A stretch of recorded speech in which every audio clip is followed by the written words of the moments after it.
Let us still the noise of the outer world, and enter now the silence, the sacred inner temple where all power resides. Breathe deeply.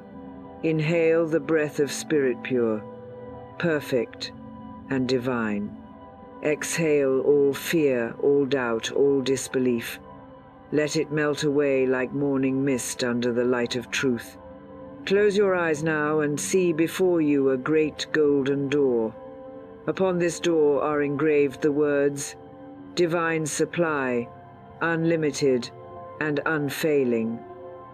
This is the entrance to the infinite storehouse. You do not knock, you know. You do not beg, you believe. The door swings open because you are expected. You are not a stranger to wealth, you are its rightful heir. In the silence I speak the word of truth. God is my instant, constant, and abundant supply. I walk in the light of divine riches now. I am one with the law that multiplies and manifests. Visualize now your lottery numbers. See them with clarity. These are not numbers of chance, they are symbols of divine order. The universe does not gamble. The universe arranges. What the world calls luck, divine intelligence calls perfect timing. You are not wishing, you are receiving. You are not hoping, you are claiming.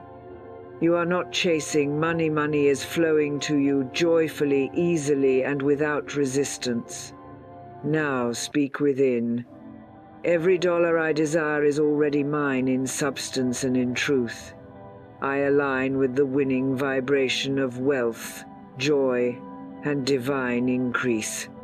The channels of supply open to me now, in expected and unexpected ways. Feel it now deep in your spirit. The feeling of already having won. See the ticket in your hand, see the number flash on the screen, hear the announcement in your favor. Know the joy, the gratitude, the stillness of certainty. Let this feeling anchor in your heart. It is done. It is finished. It is manifesting in divine order, divine timing, and divine ease. There is no competition in spirit. What is mine cannot be taken. What is for me is drawn to me. No delay, no denial-only divine delivery. Stay here, in this radiant silence for a few more sacred moments. Breathe in abundance. Breathe out all limitation. And when you are ready, return gently. Open your eyes knowing you are a magnetic center for miracles, for money, for manifestation. The lottery is but one way, God is the source. And you are now aligned with the source of all that is good. Amen. So it is. It is done. Close your eyes. Breathe deeply. Let the world dissolve around you. You are no longer in a room, you are in the realm of divine imagination. You are not waiting for something to happen, you are causing it to happen by aligning with eternal truth. In this sacred silence, you begin to see not with the outer eye, but with the inner one. You begin to visualize what is already true in spirit. You begin to create the picture that your subconscious will follow without question. For the mind does not manifest what you wish, it manifests what you see and feel as real.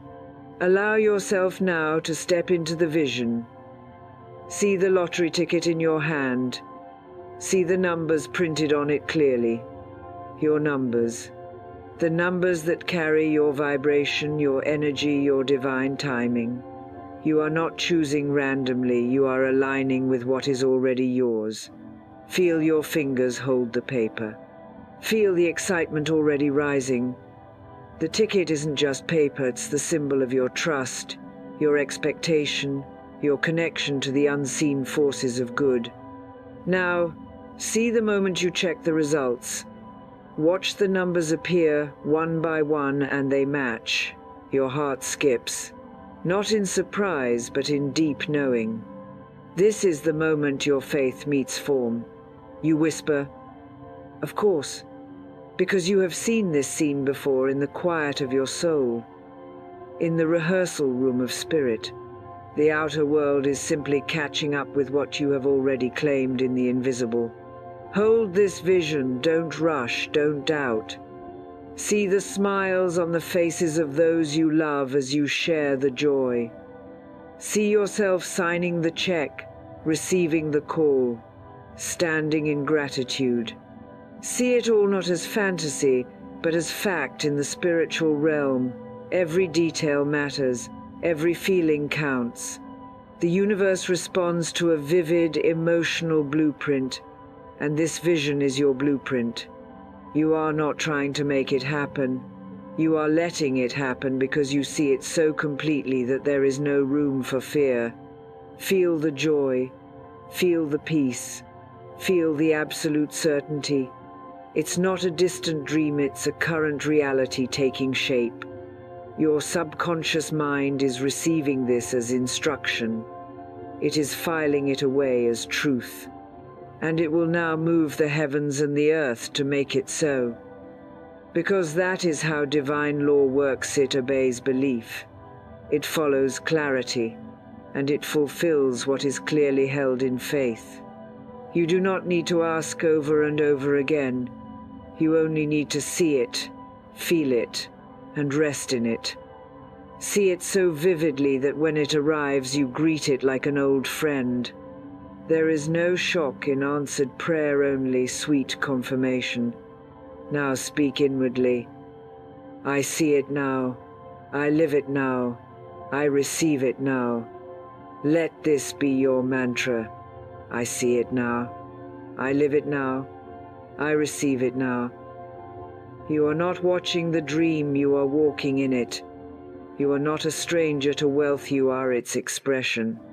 You are not separate from winning, you are the embodiment of it. As you hold this vision, you become magnetic, not because of effort, but because of certainty, not because of chance, but because of choice. And as this vision roots itself deeply in your spirit, something else begins to happen.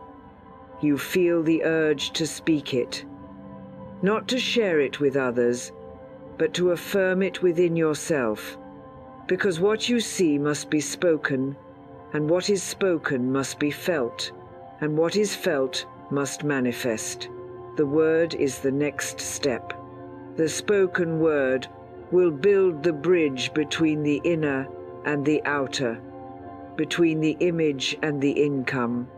You are now ready to speak as one who has already won. You are now ready to declare your truth into the ethers, to command your reality with boldness and reverence. Your voice is next. Your word is power. Your tongue is the wand. And now that you've seen it, it is time to speak it into existence. You have seen it.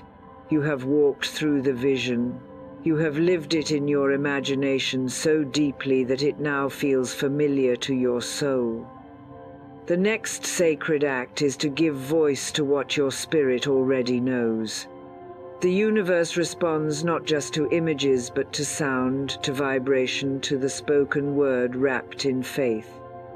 Now, in this stillness, you rise from silent seeing to sacred speaking. For what is declared with conviction begins to shape the very matter of your world. Let your voice carry the truth. Not a hope, not a plea, but a knowing. Say now, not with desperation, but with divine assurance. I am the winner. The money is mine.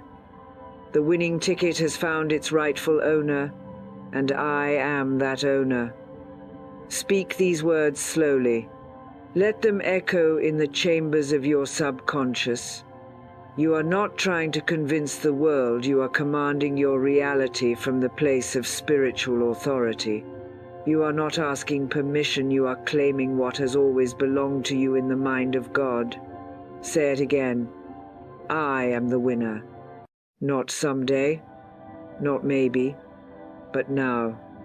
This is not arrogance, it is alignment. You are not begging the law to work, you are activating it with your word.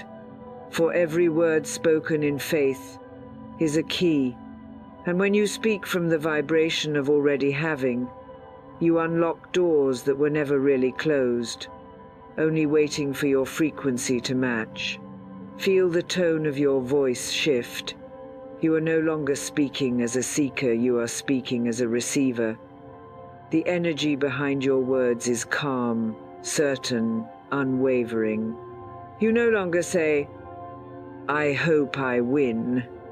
You say, "Thank you for my win." Because gratitude is the language of fulfillment. Speak as one who has already been paid. Walk as one who has already been celebrated. Move as one who is no longer searching, but simply preparing to receive. And now speak from the deepest part of your knowing. I have received my divine inheritance. I walk in abundance. I live in the overflow. Money flows to me in ways seen and unseen, expected and unexpected. The universe delights in surprising me with its generosity. Say it with the joy of one whose harvest is ripe, with the conviction of one who knows the soil, the sun, and the rain have already done their work. Your words now become a creative force. They leave your lips and take form. They do not float aimlessly, they move with purpose, drawing to you the people, the events, the alignments that match your declaration. Every time you speak in the vibration of already won, you are accelerating your manifestation. You are sending out a spiritual decree, and the universe cannot ignore it. It is law. It is sacred. It must return to you multiplied. You no longer entertain phrases like, "What if I don't win?" That frequency is too low for the heights you now walk. You only speak from the mountaintop of victory. You speak what is in harmony with your vision. I am rich. I am chosen. I am aligned. I am ready. These are your daily words. This is your sacred speech. And now, as your word becomes one with your image, something inside you softens. There is no more striving, no more tension, only trust. Because the energy of your speech reflects the energy of fulfillment. It is no longer a request, it is a celebration. And in that celebration, your vibration rises. It climbs to the place where manifestation is effortless, where wealth is not chased, but drawn, where outcomes are not forced, but flowed. From this place of speaking truth, your heart begins to open even more to a deeper feeling, to a higher knowing. You are no longer trying to get anything. You are now feeling everything. And this feeling is your next doorway. This fulfilled energy becomes your invitation to the next dimension of creation, the place where gratitude and joy begin to shape your very atmosphere. You have spoken the word. Now it is time to feel the result. And now, you enter the sacred chamber of feeling the living current beneath the words. You have seen the vision with clarity. You have spoken the truth with authority. And now, you must feel it with all the depth of your being. For it is not the asking that draws it, in it is the feeling of already having. The energy of fulfillment is the magnet, and this moment is your initiation into it. Breathe deeply, and as you exhale, release every trace of doubt. Let your shoulders drop. Let your jaw soften. Let the tension around effort melt away. There is no need to push or pull. You are not outside the dream, you are inside it. Begin now to feel what it would feel like to win it as a fantasy, but as a lived truth. Imagine the stillness that comes after the numbers are called, and they match your own. Let that stillness take root. It is not chaos. It is not panic. It is a soft, divine knowing. An inner whisper that says, "Of course it was mine." Feel the peace, the calm joy that washes over you when you realize you are no longer striving. You are receiving. You are standing in the center of a life that has changed not by chance, but by consciousness. You are not shocked. You are not unsure. You are safe in the moment. You are covered by grace. You feel the gentle hum of alignment in every cell. That hum is the sound of divine timing fulfilled. Let the joy rise now, not a loud explosion, but a sacred warmth. It spreads from your chest outward. It tingles in your fingertips. It shines through your face. You are not pretending. You are experiencing. This is the emotion of manifestation. This is the vibration that draws the physical toward you. There is no begging in this space, no waiting, just divine presence, just the deep breath of enough. Begin to feel what you would do next, not with logic, but with the heart. Where would you go? Who would you bless? How would you move through your day knowing that everything you desired has already unfolded? Walk in that energy. Let it guide your posture. Let it shift your mood. Begin to move as the wealthy version of you. Begin to feel your day from the perspective of abundance, the freedom, the gratitude, the quiet excitement.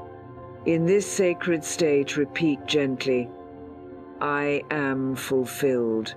I am provided for. I am already there." Again, "I am fulfilled. I am provided for. I am already there."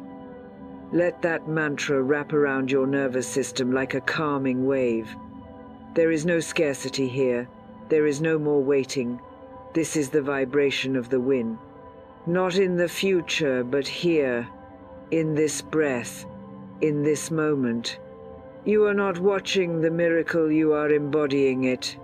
You are not asking for proof, you are generating proof through your state of being.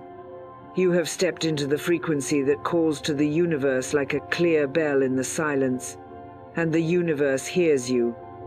The law of vibration responds instantly, faithfully, always. It does not delay. It mirrors your state, so you let your state be one of absolute fulfillment, one of gratitude before the gift, one of joy before the arrival. And as you breathe in this energy, you realize the power that you hold. You are not separate from abundance, you are the evidence of it.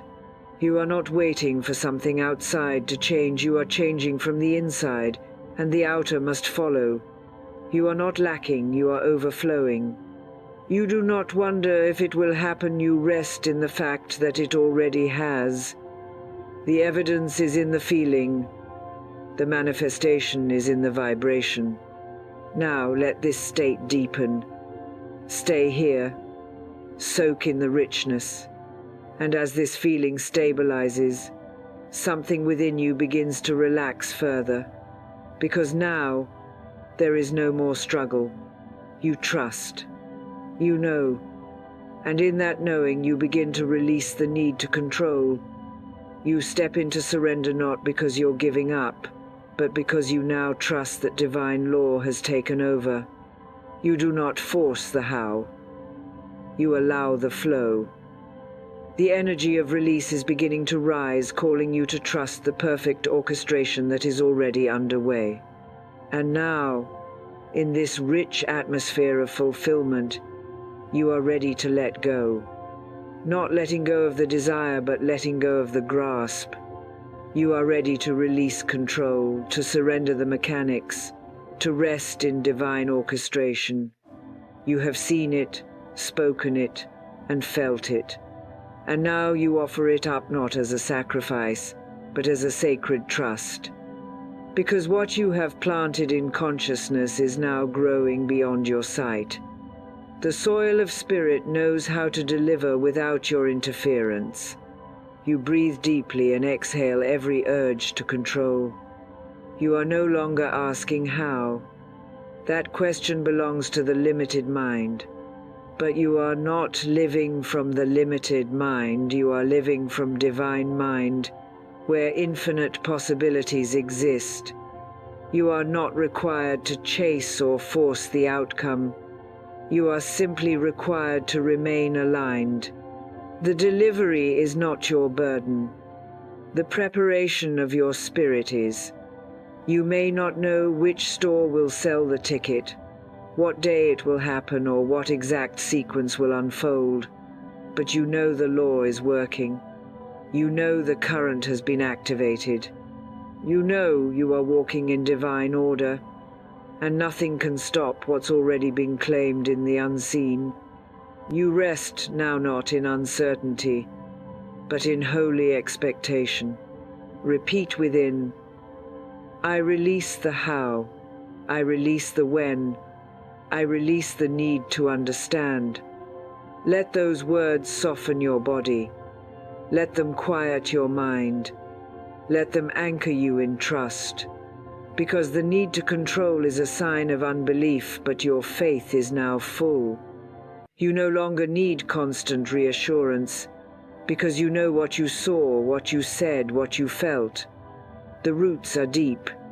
The seed is alive. The manifestation is unfolding. In this sacred release, your energy becomes light, fluid, magnetic. You no longer send out signals of tension, you radiate certainty. And that certainty becomes your silent command. It says to the universe, I trust you, I know you, I walk in partnership with you. And the universe, like a faithful servant, moves swiftly to obey. Let go now of the deadlines. Let go of the timelines. Let go of the small voice that says it must happen in this way, at this time, through this path. The divine has options beyond your comprehension. The universe is unlimited, and it does not need your strategy. It only needs your surrender. And surrender is not weakness, it is spiritual wisdom. It is the wisdom of one who knows that control is illusion and that trust is power. You are not floating aimlessly, you are being carried by unseen hands that know exactly where you are meant to go. You are not lost in a sea of possibility, you are guided by perfect light. Every moment you let go, you rise higher. Every thought you surrender, you receive more. Every need to control, you release. You become more aligned with the divine rhythm of manifestation. Say quietly within, I surrender to divine timing. I surrender to divine flow. I surrender to divine intelligence. These are not empty words. These are sacred keys that unlock the doors of peace and prosperity. Because when you truly let go, you make space for the universe to do what it does, best surprise you with its perfect design. There is a holy stillness in this release. It is not the stillness of inaction, it is the stillness of faith. You are not doing nothing, you are doing the most powerful thing of all. You are standing in the energy of already done. You are no longer seeking signs, you are being the sign. You are no longer proving anything, you are receiving everything. And as you stay in this current of surrender, your spirit becomes receptive to the next instruction. You begin to hear whispers, feel nudges, sense divine impulses. These are the breadcrumbs of manifestation, and you are now sensitive enough to follow them. The need to force is gone. The need to struggle is gone. You are moving from knowing into flowing. And in that flow, you begin to cleansing not just control, but every old belief that ever told you you were unworthy to win. Because now, your mind is being prepared to release even deeper limitations. The doubts, the fears, the lies you inherited about money and worth. You are ready to let them go. You are ready to cleanse the inner temple. You are ready to make space for the fullness of your divine inheritance. And now, as you float gently in the current of divine surrender, you feel something deeper begin to stir, a truth long buried, quietly rising to the surface. You are ready not just to receive abundance, but to remove what has blocked it. You are ready to cleanse the inner temple. You are ready to part ways with every belief that whispered, "You're not enough," because you are more than enough. You are chosen. You are powerful. You are the channel through which divine wealth desires to flow. But the river of riches cannot move freely through a mind filled with fear, doubt, and unworthiness. So now, we cleanse. We make room. We begin to let go. Breathe deeply. And as you exhale, release the lies you didn't know you were carrying. Lies that were spoken over you in childhood, or absorbed silently through struggle. Lies that said money is evil, that you must suffer to be spiritual, that wealth is for others, not for you. Let those lies rise up now and vanish into the light. They have no place in your sacred mind. You are not your past. You are not the voice of scarcity. You are the embodiment of divine truth. And that truth says you were born to live in overflow. Feel the freedom of that. You don't need to earn your worthiness. You were created worthy. You don't need to prove anything. You were already approved by the source that breathed life into you. And now, you give yourself permission to release the guilt of wanting more, the shame of past mistakes, the fear of what others might think if you win. None of that belongs to you anymore. You hand it over now, to spirit, to love, to the divine mind that knows only increase. Say within, I release all beliefs that limit my abundance. I choose to believe in divine provision. I am safe to receive. I am safe to win. I am safe to be wealthy. Let that truth wash through every part of you. Let it rewrite the codes of your subconscious. Let it replace every word of lack with a song of plenty. There is no scarcity in God. There is no restriction in spirit. You do not need to hustle your way into blessing. You only need to align with it. See now a bright light pouring over your head, cascading down like a golden waterfall. It enters your mind, dissolving every thought of I can't. It flows through your heart, washing away every fear of judgment. It moves through your body, renewing every cell with the frequency of worthiness. You are not here to beg the universe. You are here to allow it to bless you. You are not here to fight for what's yours. You are here to remember that it's already been given. Let go now of the belief that says you must sacrifice joy for security. That says you must stay small to be accepted. That says others may win, but you must wait. Those are echoes of fear, not the voice of truth. You replace them now with divine affirmations, spoken from the depth of your being. I am enough. I am worthy. I am already chosen. Wealth flows to me with ease. I do not block it. I welcome it. As these words take root, you begin to feel a deep shift, a lightness, a clarity. The fog is gone. You are no longer held back by old stories. You are no longer sabotaging your blessings out of guilt or confusion. You see clearly now that the only permission you ever needed was your own, and you have given it. The door is open, the channel is clear, the soil is ready. And now, as this new energy settles in, You begin to sense something rising within you, a new identity, a new frequency. You feel yourself becoming that which you seek. You feel yourself shifting into the version of you who already has what they desire. The version of you who no longer questions it, no longer doubts it. The version of you who is now ready to embody wealth, not just want it. Because what you are ready to become, you are ready to receive. Now that the old beliefs have fallen away, like dust shaken off your sandals, a deeper truth begins to emerge, just of what you desire, but of who you truly are. You are not someone waiting for wealth to arrive.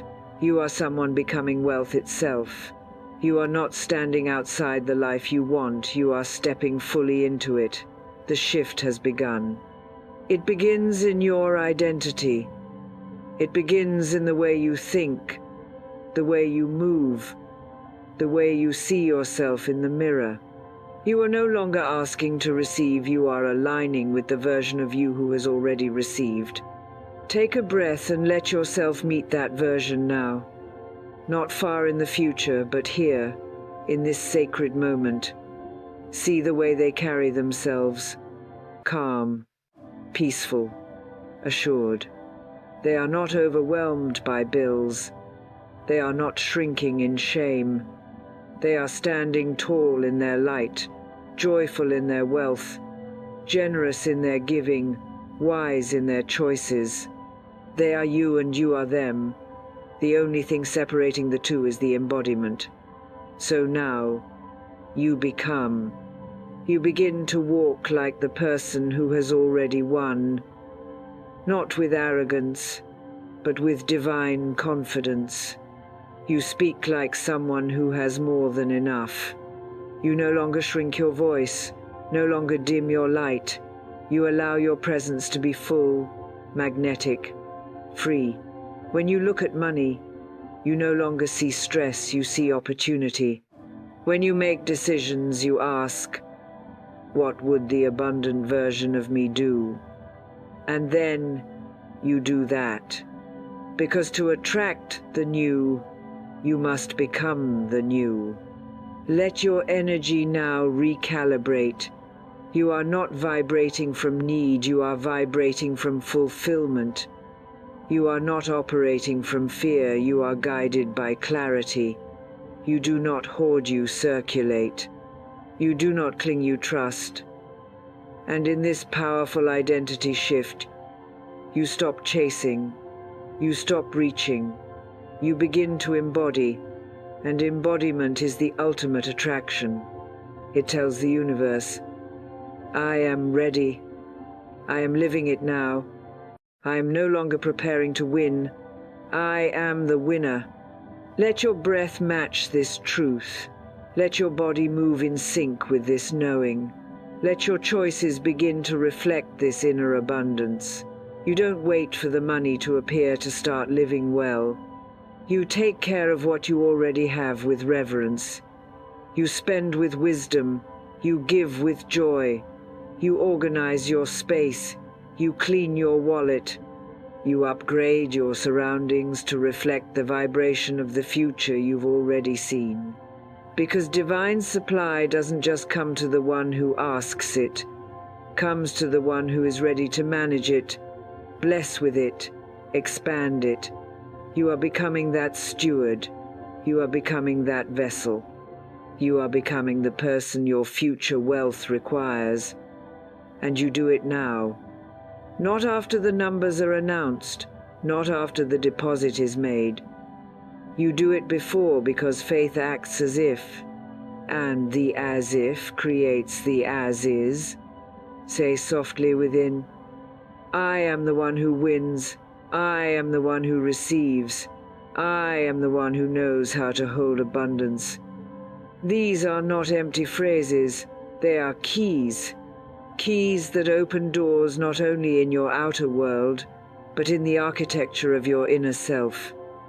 The version of you who wins is not waiting in the distance. They are emerging, in your posture, in your habits, in your energy. And as you feel this embodiment settle into your spirit, a gentle awareness begins to rise. The journey is no longer about getting something, it is about becoming someone. And the more fully you become, the more effortlessly all things are added unto you. You become generous before you are rich. You become grounded before the windfall arrives. You become radiant before the world recognizes it. Because wealth does not come to validate your worth, it comes to reflect it.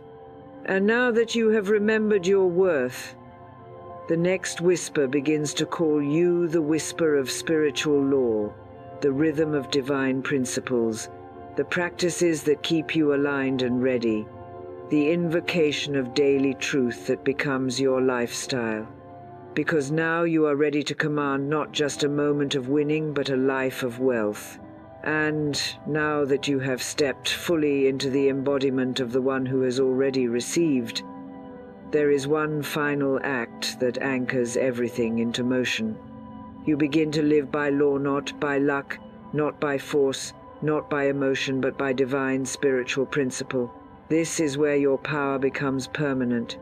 Because a windfall may arrive, but it is only sustained when your life is built on eternal truths. You do not rise and fall with circumstances, you rise and rise with the law. And so, with a heart full of peace and a spirit grounded in wealth, you speak your truth daily, faithfully, deliberately. Each morning as your eyes open, before the thoughts of yesterday crowd in, you return to the altar of your mind and speak. Divine supply is flowing through me now. I am an open channel for miracles.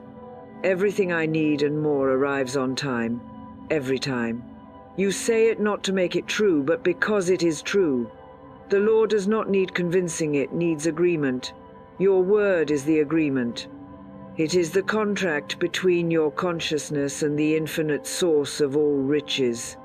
And so you do not miss a day. You do not skip your alignment. This is not routine, it is sacred discipline. It is not repetition, it is mastery. You declare, I walk in divine favor. I am divinely protected. I am divinely prospered. And as you say it, you feel it ripple through your reality. Your vibration rises. Your field expands.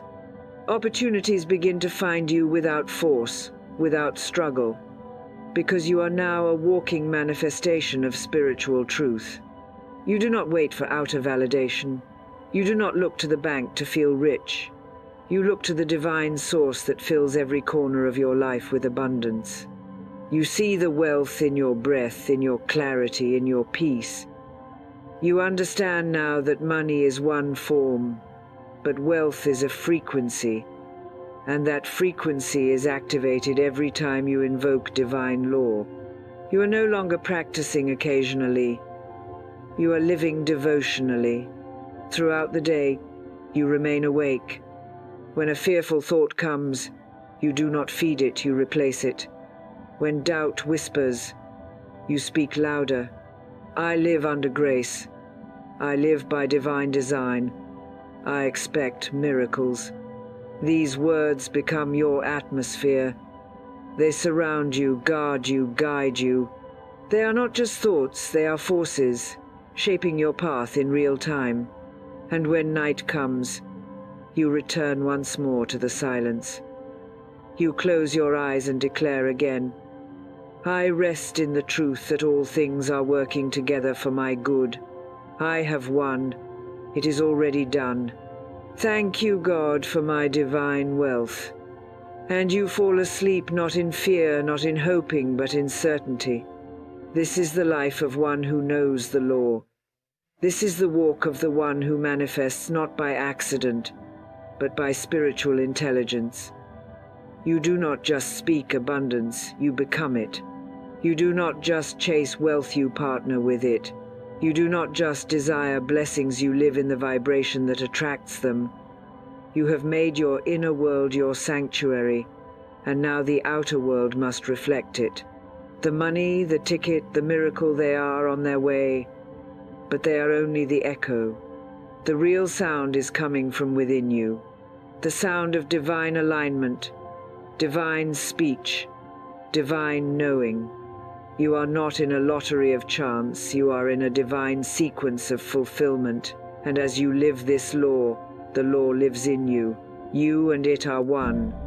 And from this union, everything you desire will appear at the perfect moment, through the perfect channel, in the perfect form. Because you are no longer hoping to win. You have become the one who wins. And this is where the miracle begins. Close your eyes now, beloved soul, and return once more to the sacred silence within. Let your breath become slow and full, like the calm after a long, victorious journey. Inhale the knowing that all is well. Exhale every last whisper of doubt. You are no longer seeking, no longer reaching, you are receiving. You have walked the path of vision. You have spoken the word of power. You have aligned with the law of divine supply. And now, in this stillness, you rest not because the work is done, but because the word is done. The seed has been planted, the vibration has been raised, and the manifestation is now inevitable. Feel yourself surrounded by golden, light-warm, soft, intelligent. This is the presence of divine substance, wrapping itself around every detail of your life.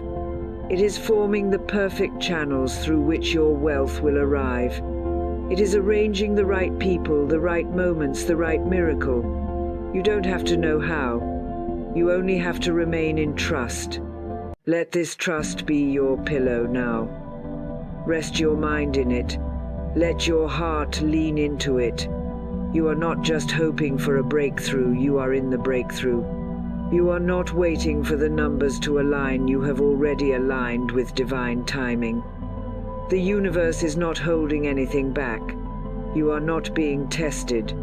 You are being guided, elevated, and prepared to receive in ways far beyond what your mind can imagine. Repeat softly in your spirit, I am chosen, I am blessed. I am the channel through which divine riches flow. I give thanks for the sudden, expected, and unstoppable wealth that is now appearing in my life. I walk in miracles.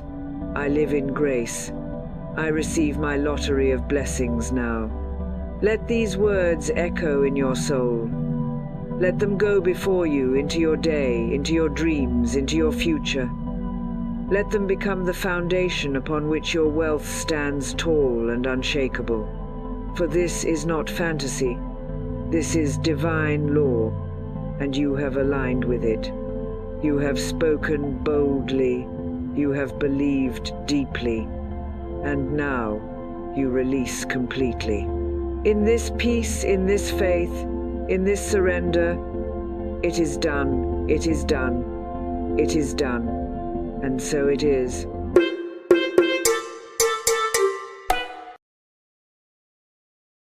Abundance is not coming, it is already here. And today, you will learn how to claim what has been yours all along. Abundance is not something you have to chase.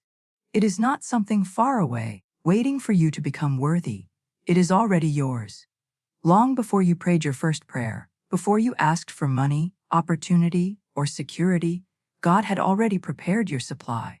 Heaven's storehouse has been open to you all along, but most people live as if it were locked.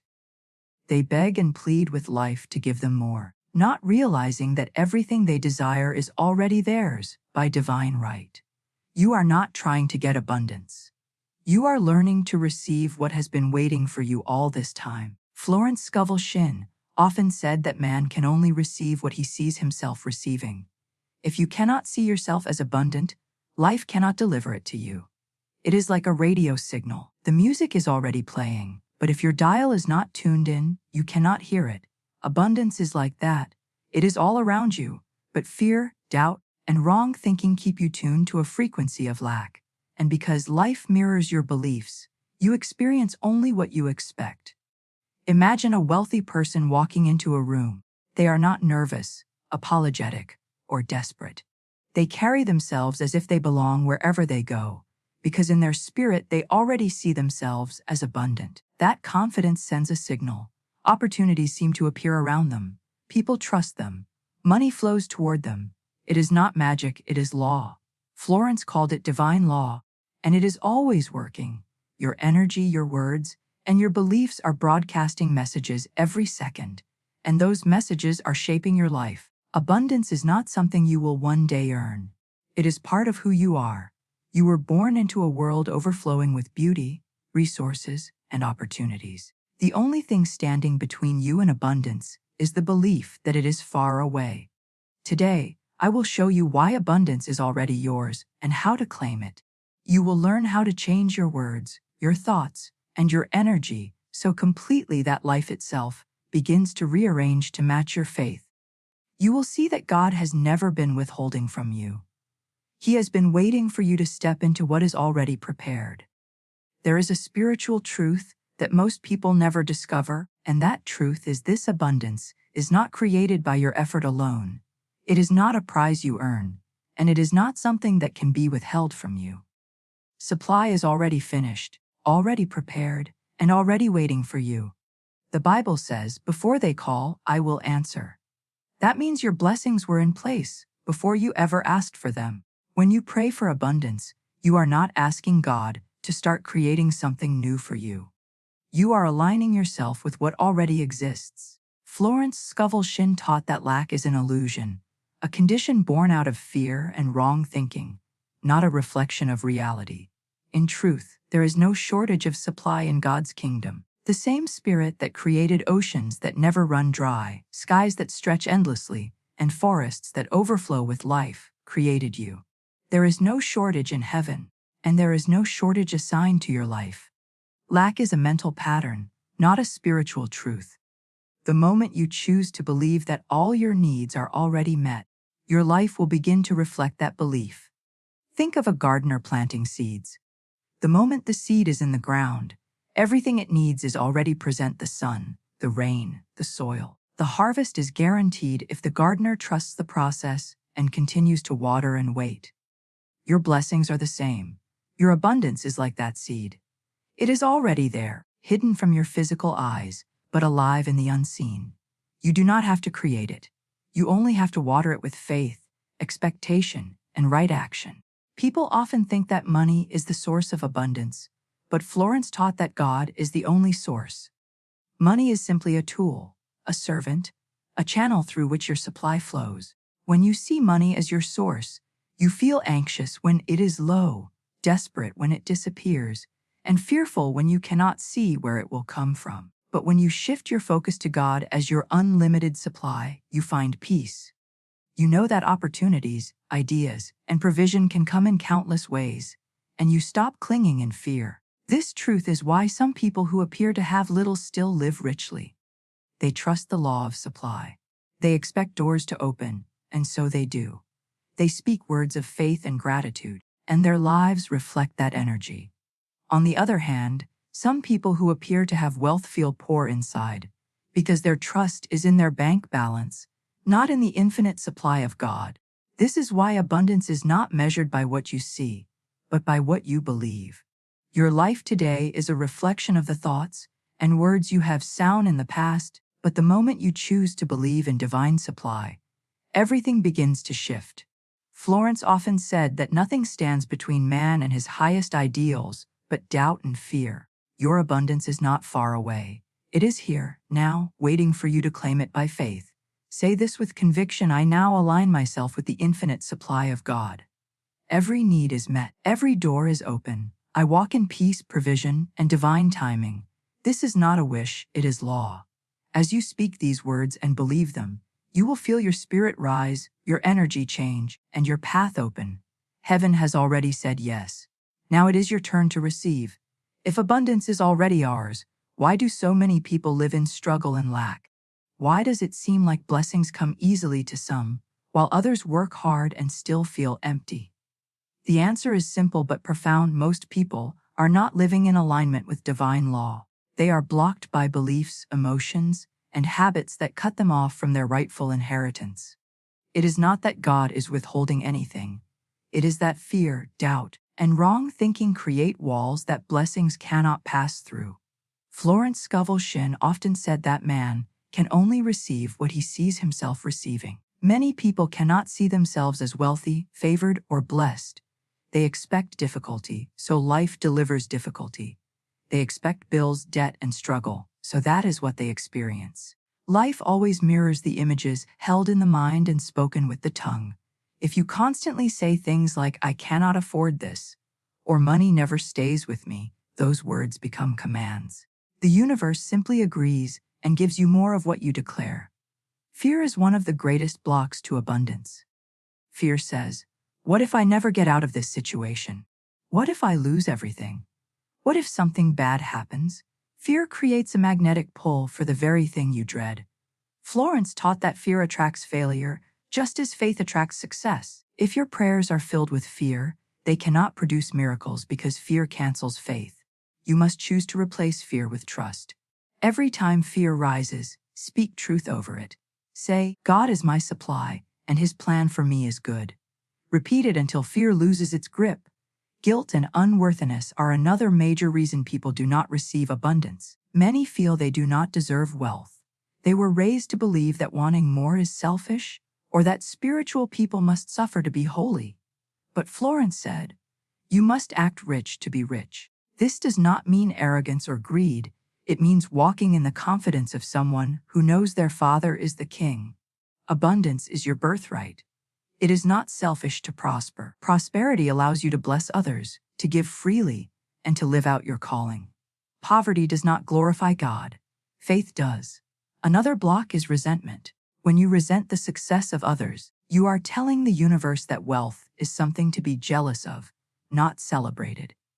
Resentment creates bitterness in your spirit, which clouds your aura and keeps blessings away. Florence taught her students to bless those who prosper.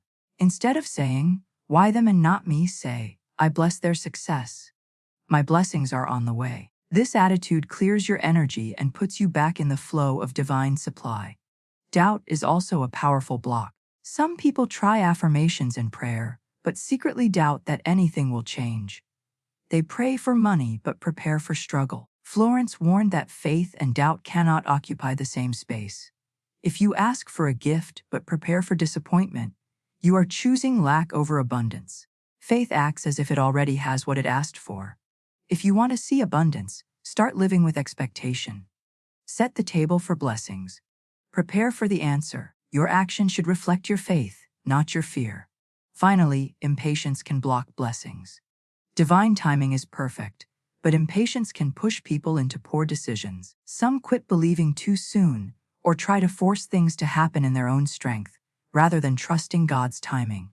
Florence said, "Faith knows it has already received and acts accordingly." Trust that what you have asked for is already on the way, even if you cannot see it yet. Your job is not to force the outcome, but to stay in faith and keep your energy clear. Beloved, abundance is not something to chase, it is something to align with. The only thing standing between you and your supply is your inner world. Fear, guilt, resentment, doubt, and impatience are like heavy curtains that block sunlight. The light is already there, waiting to fill your life, but you must open the curtains. Start speaking truth.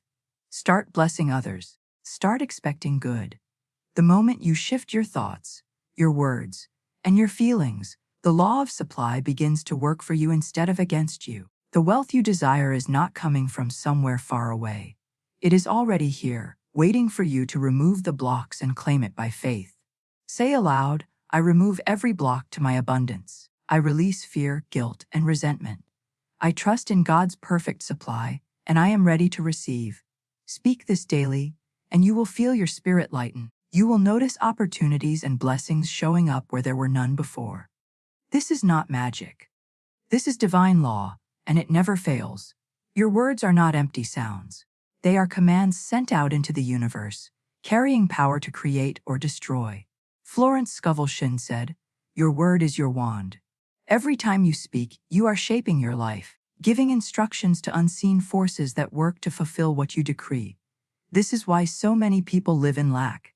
They speak words of fear, defeat, and limitation, and their lives reflect those words.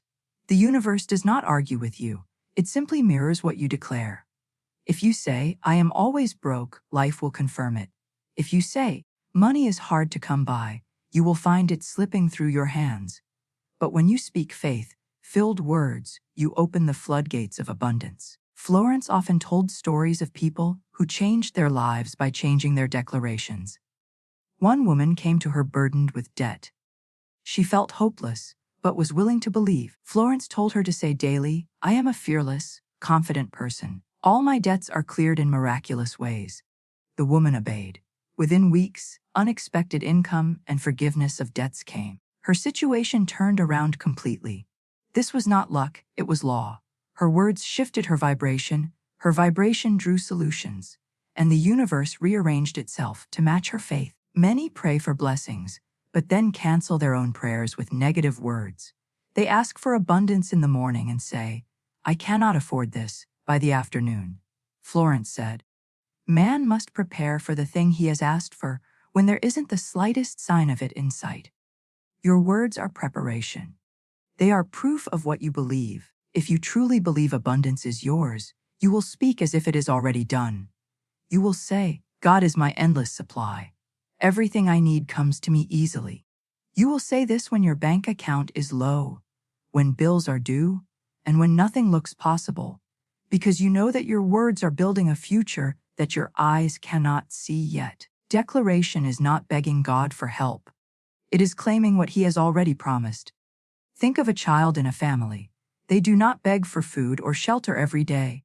They expect it because they belong. You belong to God, and your abundance is part of your inheritance. When you declare, I am rich in divine substance, you are not making something up. You are speaking truth into your reality. The more you speak it, the more your subconscious accepts it, and once your subconscious believes it, life begins to reflect it. Your declarations should always be positive, present, and filled with faith. Never say, I will be rich someday, because someday never comes. Say, I am rich now. I am blessed now. I am aligned with divine supply now. These words anchor abundance in the present moment, where all creation begins. Florence taught her students to speak these affirmations multiple times a day until their words felt natural. At first, it may feel strange to say, I am rich, when you do not see evidence of it. But faith is not about what you see, it is about what you know. Faith declares the outcome before it appears. One of the most powerful declarations Florence gave was this, I have a wonderful work in a wonderful way. I give wonderful service for wonderful pay. Thousands have repeated this affirmation and seen their careers and finances transform. Why? Because the words carry expectation, gratitude, and vision. They plant seeds in the subconscious, and the subconscious cannot tell the difference between reality and belief. It simply obeys. Beloved, you must treat your words like currency. You would not throw away your money carelessly, so do not throw away your words. Speak only what you want to see. Bless your finances. Bless your work. Bless your home. Speak life over your bank account. Say, I am a magnet for wealth. I am guided to opportunities. I give generously, and I receive abundantly. These words are not empty. They are spiritual laws being spoken into existence. Start today. Choose 3 declarations that resonate with you and speak them out loud morning and night. Write them down and carry them with you. Every time fear speaks, speak your declaration louder. Over time, your energy will change, and life will begin to reflect your words. The law cannot fail because your words are seeds, and seeds always produce a harvest. Speak wealth, speak abundance, speak faith, and you will see your reality shift to match the words you dare to declare. Visualization is not just imagination, it is a spiritual blueprint. Florence Scovel Shinn taught that every image you hold in your mind is a seed planted in the unseen, and that seed will grow into your reality if you water it with faith. She said, whatever man feels deeply or images clearly is impressed upon the subconscious mind and carried out in minutest detail. This means that your thoughts are not harmless. The pictures you entertain in your mind are instructions to your subconscious, and your subconscious obeys without question. If you constantly picture yourself struggling, If you see bills piling up or opportunities slipping away, you are unknowingly ordering more struggle. But if you choose to picture yourself in abundance, living in peace, giving generously, and enjoying the fullness of life, that image becomes a command for your reality to rearrange itself. Visualization is more than seeing, it is feeling. The secret to effective visualization is emotion. If you imagine wealth but feel fear, the image has no power. Your subconscious responds to feeling, not just thought. That is why fear seems to manifest so quickly, because fear is felt deeply. But you can use this principle for good. Choose to feel abundance even before it arrives. Let yourself experience the peace, gratitude, and joy of being fully provided for. Close your eyes and imagine holding a large check with your name on it, or see yourself in a beautiful home filled with light and warmth.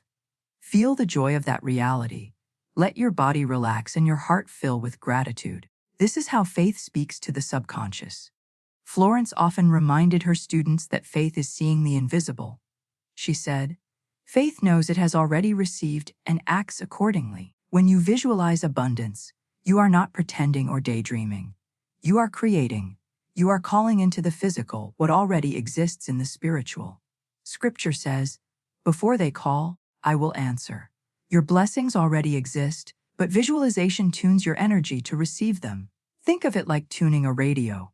The music is already playing, but until you set the dial correctly, you cannot hear it. Visualization sets your dial to abundance. Here is a simple practice each morning and evening. Close your eyes for 5 minutes and picture yourself surrounded by wealth and opportunity. See your bank account full, your debts cleared, and your needs met. See yourself giving freely, helping others, and living in peace. While you hold this image, say quietly, "Thank you, God, that this is already mine by divine right." Feel the gratitude in your chest as if it has already happened. This feeling is the proof of your faith. Visualization is not about escaping reality, it is about transforming it. Florence believed that what you imagine with faith becomes fact. She wrote, "If one asks for success and prepares for failure, he will get the situation he has prepared for." Most people pray for blessings but mentally prepare for disappointment.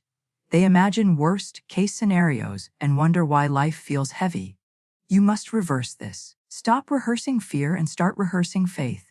Start picturing good outcomes. Start preparing for success. Visualization also builds confidence. When you see yourself as wealthy and free in your mind, you begin to carry yourself differently in the physical world. Your posture changes, your voice changes, and people sense it. This shift in energy opens doors that logic cannot explain. It is not arrogance, it is spiritual alignment. You are living from the truth that your supply is already finished, and that energy draws opportunities to you like a magnet. Beloved, visualization is one of the greatest tools God has given you. Use it daily. See what you want as if it already is. Feel the joy of answered prayer. Walk with the confidence of someone who already possesses their dream. As you do, you will notice coincidences, open doors, and unexpected provision appearing in your life. This is not luck, it is law. Say now, "I see abundance everywhere. I feel the joy of my answered prayer. I am aligned with divine supply, and all that is mine flows to me now." Speak these words, hold these images, and let your faith be the evidence of what is already yours. Your mind is the blueprint. Your faith is the builder, and your life will soon reflect the pictures you dare to create. Faith is not only believing, it is acting as though what you have prayed for is already done. Florence Scovel Shinn said that faith knows it has already received and acts accordingly. Many people wait for a sign, a miracle, or a perfect moment before they step out, but faith steps out first. Faith is action in motion. It is moving forward even when your eyes see no evidence. It is writing the check, making the call, applying for the opportunity, or starting the business because you trust that God's supply will meet you as you go. Inspired action is different from striving. Striving comes from fear and desperation. Inspired action is calm, confident, and led by the Spirit. Florence taught that guidance is always available to those who listen. She said, "Infinite Spirit is never late. If you are quiet enough to listen, you will feel a nudge, a sense of direction, or a sudden idea. That is God's way of opening doors." Wealth is not just about affirmations, it is also about obedience to these inner promptings. Divine timing is perfect. We live in a world where people want everything instantly, but the universe operates on order. A farmer does not plant seeds in the morning and expect a harvest at night. He waters, waits, and trusts. The harvest comes because he knows the process cannot fail. In the same way, when you take steps in faith, even if you do not see immediate results, you must trust the process. The supply is already there, but it unfolds in perfect timing. Florence often told her students that delays are not denials, they are divine preparation. What is yours cannot be taken, and it cannot miss you. Action demonstrates faith. You can speak affirmations all day, but if your actions contradict your words, you are canceling your prayer. For example, you may declare, "I am rich in divine supply," but if you hoard every dollar out of fear, your actions are saying, "I do not believe there will be more." Faith is expressed in generosity, gratitude, and courage. Even small steps can open the door for miracles. Maybe it is blessing someone with a small gift, signing up for a class that will help you grow, or stepping into a business idea you have been afraid to try. Inspired action tells the universe you are serious, and the universe responds. Many people get discouraged when their prayers are not answered instantly, but Florence reminded her students that faith holds steady. She told a story of a woman who desperately needed money. Instead of panicking, the woman declared, "God is my immediate supply, and what is mine comes to me now." She repeated this with conviction, even when her situation looked worse. Soon, unexpected provision arrived in perfect timing. Her miracle was not delayed. It came exactly when she was ready to handle it. That is divine timing. When you combine faith with action, you unlock the flow of abundance. You stop waiting for a miracle to appear and start walking toward it. Each step you take strengthens your confidence and builds momentum. Even if you do not see the full picture, trust that God does. Inspired action is like a light shining on the next step, not the entire staircase. Take the step you see, and the next one will appear. Another key to divine timing is patience without fear. Many people wait with anxiety, constantly checking to see if their blessing has arrived. But true faith waits in peace. Florence said, "Infinite Spirit has a way prepared for me, and I will follow it." Trust that everything you desire is already arranged, and your job is to stay aligned, grateful, and open. Beloved, understand this: miracles happen when faith and action meet. You are not waiting for abundance to fall out of the sky. It is already here, and your bold steps are the evidence that you believe it. Do not fear mistakes.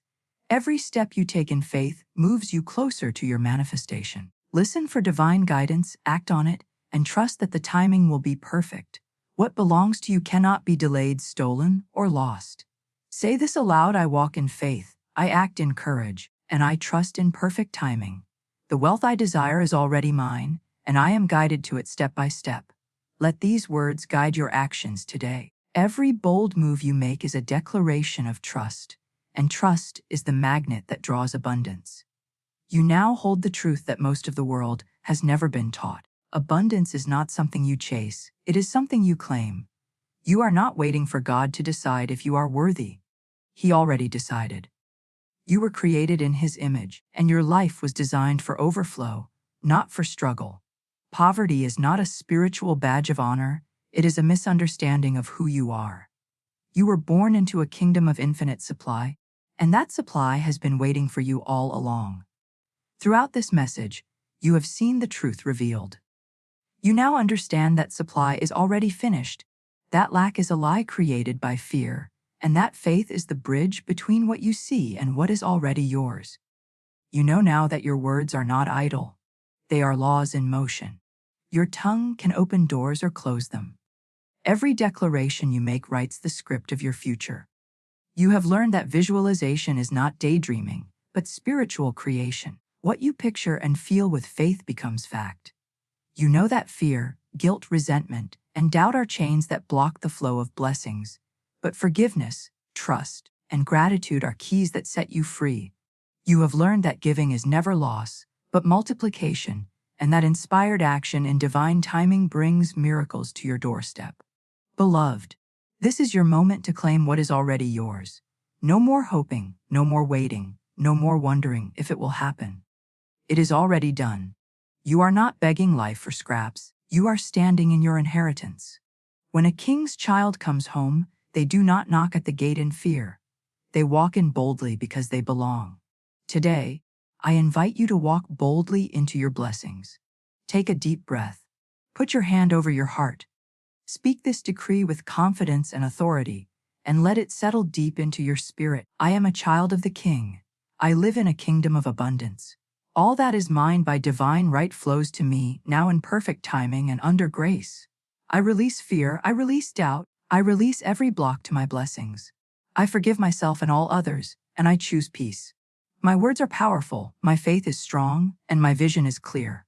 I give freely, I receive joyfully, and I overflow with blessings. I call forth opportunities, wealth, and miracles today. My path is prepared, my supply is secure, and my future is bright. I am rich in wisdom, rich in favor, and rich in resources. From this day forward, I live as one who is already blessed. I claim it, I believe it, I receive it. And so it is. Let this be your daily decree. Speak it in the morning before your day begins. Speak it at night as you fall asleep. Write it down and place it where you can see it. These words are not empty. They are a spiritual key that unlocks the treasure house of heaven. The law of supply is unchanging. God has already said yes. Your faith, your words, and your action bring that yes into reality. Do not live another day as if you are waiting for permission to prosper. You already have permission. You already have the inheritance. From this moment, start walking, talking, and thinking like a person who knows they are wealthy, favored, and unstoppable. Speak abundance, expect abundance, and live with open hands and a grateful heart. Watch how life begins to rearrange itself to reflect this truth. You are no longer a seeker of abundance. You are a carrier of it. Everywhere you go, your presence will shift rooms, attract opportunities, and bring peace. People will see something different in you, and that something is the light of faith, the glow of confidence, and the energy of abundance. Say these words one last time. I am surrounded by divine supply. I am blessed beyond measure. I receive now all that is mine. This is truth, and this truth will never fail. There is a spiritual law, unchanging and absolute, that governs every area of life. Just as the tide answers to the moon, so does money answer to the mind that knows its authority. Money is not a master to be feared, nor a tyrant to be chased endlessly. It is a servant, obedient and faithful, when one speaks the word of truth. Too long have people imagined money as something separate from themselves, something elusive, difficult, or unworthy. Yet money, like all good things, is simply a form of energy, and energy always follows direction. When the mind is clouded with doubt, fear, or resentment, the current of supply is blocked, and money appears to slip away. But when one speaks with certainty, with clarity, and with faith, then channels open wide and abundance rushes in. To declare that money will obey is not arrogance but recognition of divine order. For just as a seed obeys the law of growth, so does money obey the law of prosperity. Every word, every thought, every affirmation plants itself in the unseen soil of spirit, and there it brings forth after its kind. Speak want and want returns. Speak wealth and wealth flows. Money is never the problem. It is the belief about money that binds or frees. If one fears lack, then lack becomes real. If one trusts infinite supply, then supply must appear. Life does not argue, it only reflects. The pocketbook, the purse, the bank account, all are mirrors of inner conviction. The wise person understands this law and refuses to bow before appearances. Though the purse be empty, the word of truth fills it. Though the account be low, the declaration of abundance raises it. To say, money obeys me, is to remind oneself of dominion. The dominion given from the beginning, the power to call forth substance out of seeming void. It is not struggle that brings supply. Struggle only strengthens the belief in limitation. Money is never earned in the truest sense, it is attracted. It comes as a response to vibration, to faith, to spoken word. Just as a magnet draws iron filings without strain, so does the soul that knows its power draw to itself the money it requires, in perfect time, in perfect measure. The outer world may argue, But the law remains firm: what is claimed in spirit must appear in matter. Therefore, speak with authority. Declare often and without hesitation that money is your servant, not your ruler. Know that it comes quickly, easily, and harmoniously whenever called. Refuse to chase it, for chasing only acknowledges distance. Stand still in truth, and watch as money hastens to obey. It may come through unexpected channels, through open doors unseen before, but come it must, for the word once spoken sets the law in motion. Money is not fickle nor scarce. It is abundant, obedient, and ready. When commanded with faith, it flows as naturally as water seeks the sea. And the one who knows this truth walks free, free from fear, free from want, free from the illusion that supply is ever absent. For wherever the word of authority is spoken, their money will obey. Money is a servant, not a master. To understand this truth is to unlock freedom, peace, and mastery over the material world. From the earliest stages of life, most people are trained to see money as a power outside of themselves, something that dictates choices, determines moods, and defines worth. They learn to say, "I cannot afford this," or "I must work harder to get that," bowing down to the belief that money holds dominion over their happiness. Yet money, in its essence, has no will of its own. It is a tool, a current of energy, a medium through which the unseen substance of supply takes form. When viewed rightly, it ceases to be an idol to chase and becomes instead a faithful servant, responding without hesitation to the authority of the word. Money itself is neutral. It has no inherent power to harm or to bless, no personality to command or to resist. The power lies in the thought behind it, the belief wrapped around it, and the word spoken over it. Just as a hammer may build a house or break a window depending on the hand that wields it, so does money take on the shape of the consciousness that directs it. To make money into a master is to hand over authority, to surrender inner dominion, and to live in bondage to fear. People wake, labor, and sleep under the shadow of this imagined master, believing their worth is measured by how much of it they possess. In truth, the moment one recognizes money as servant, the illusion of bondage shatters, and the soul steps into liberty. Servants exist to obey commands, and money is no different. It answers to conviction, to affirmation, to the spoken word of faith. When someone declares, "Money comes to me freely and easily," that declaration acts as a command. The subconscious mind, the creative medium, takes up the order and arranges circumstances accordingly. Opportunities appear, doors open, and channels of supply unfold. The servant goes to work without question, for it cannot resist the voice of authority. But when the declaration is reversed, when one says, "I never have enough," or "money is so hard to come by," that too is a command, and money obeys just as faithfully. It withdraws, hides, or delays not out of cruelty, but because it is following instruction. In this way, every person, knowingly or unknowingly, is continually issuing orders to their servant, shaping their experience of supply. To treat money as master is to fear it, to chase it, to shrink when it appears absent, and to boast when it seems abundant. This is the state of most people, tossed to and fro by appearances, enslaved by numbers on a screen or coins in a purse. But to stand in the truth that money is servant is to hold authority over these appearances, refusing to be swayed by them. If the wallet seems empty, it is no more than a momentary picture, subject to change at the word. If the bank account dwindles, it is no different than a cloud passing across the sun, unable to touch the reality of infinite supply. The servant awaits instruction, and the wise person gives it calmly, fearlessly, with full expectation of obedience. Consider the imagery of a household where the servant is mistaken for the master. The family rushes to please, to satisfy, to appease, while the servant, bewildered, has no real authority to lead. Confusion reigns and harmony collapses. So it is when money is mistaken for master. People bend their lives around it, worship its presence, dread its absence, and fail to see that it was designed to obey, not command. To reverse the roles restores harmony. The rightful master, the individual armed with faith and word, directs the servant with confidence.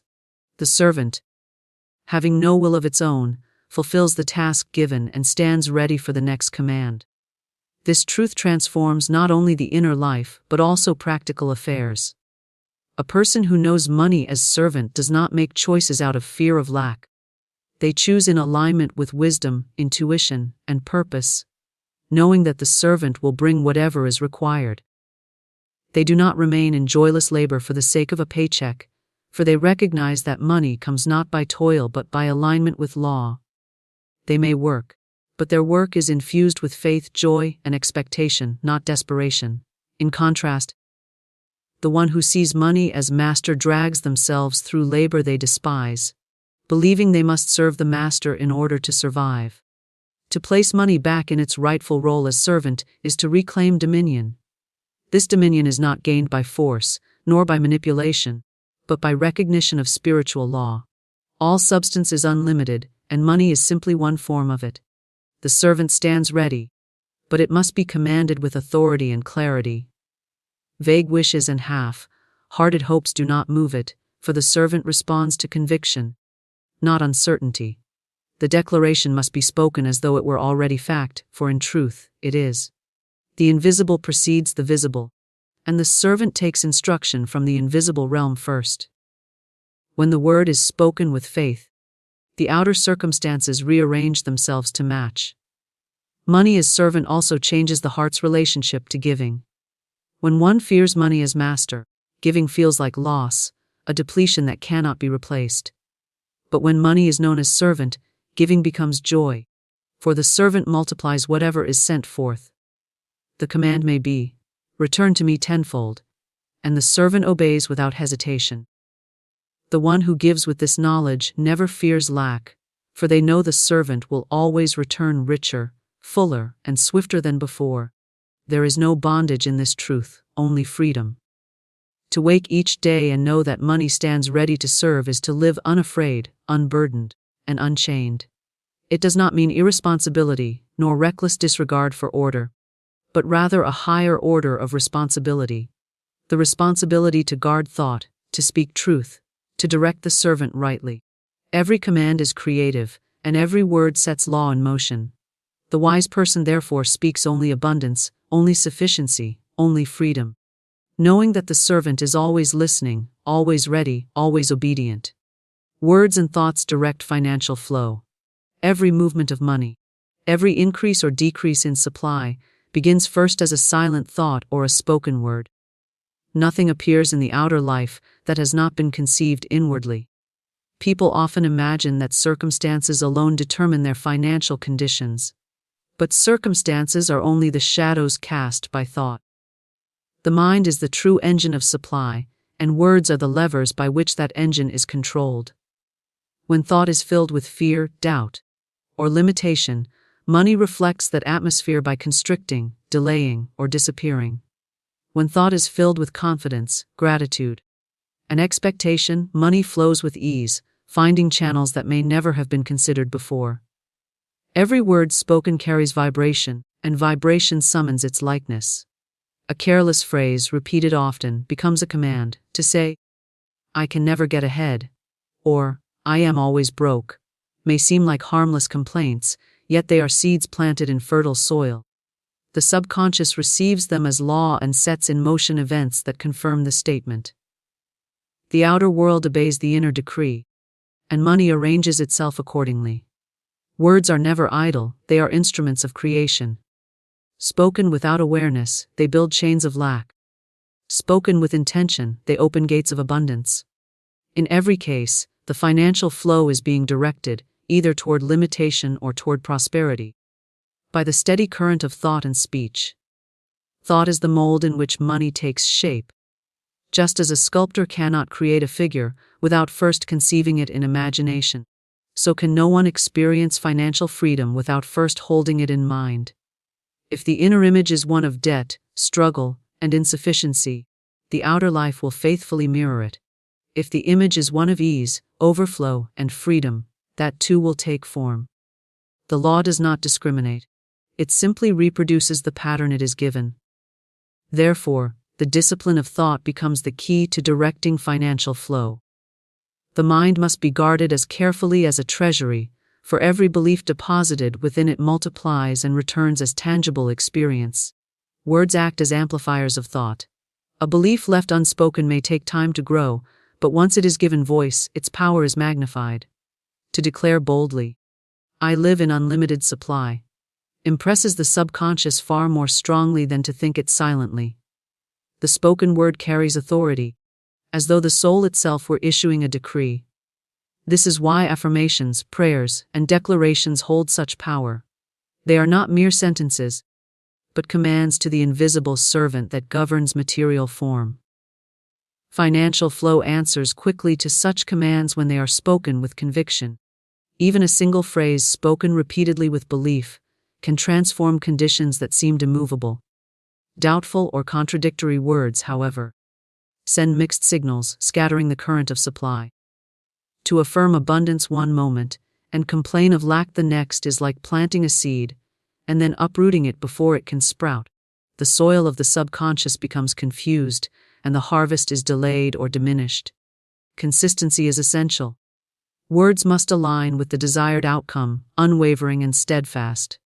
Just as a river flows most powerfully when its course is straight, so does financial supply move swiftly when directed by clear, consistent thought and speech. The imagination plays a crucial role in this process. Every picture held in mind, accompanied by words of affirmation, becomes a blueprint for manifestation.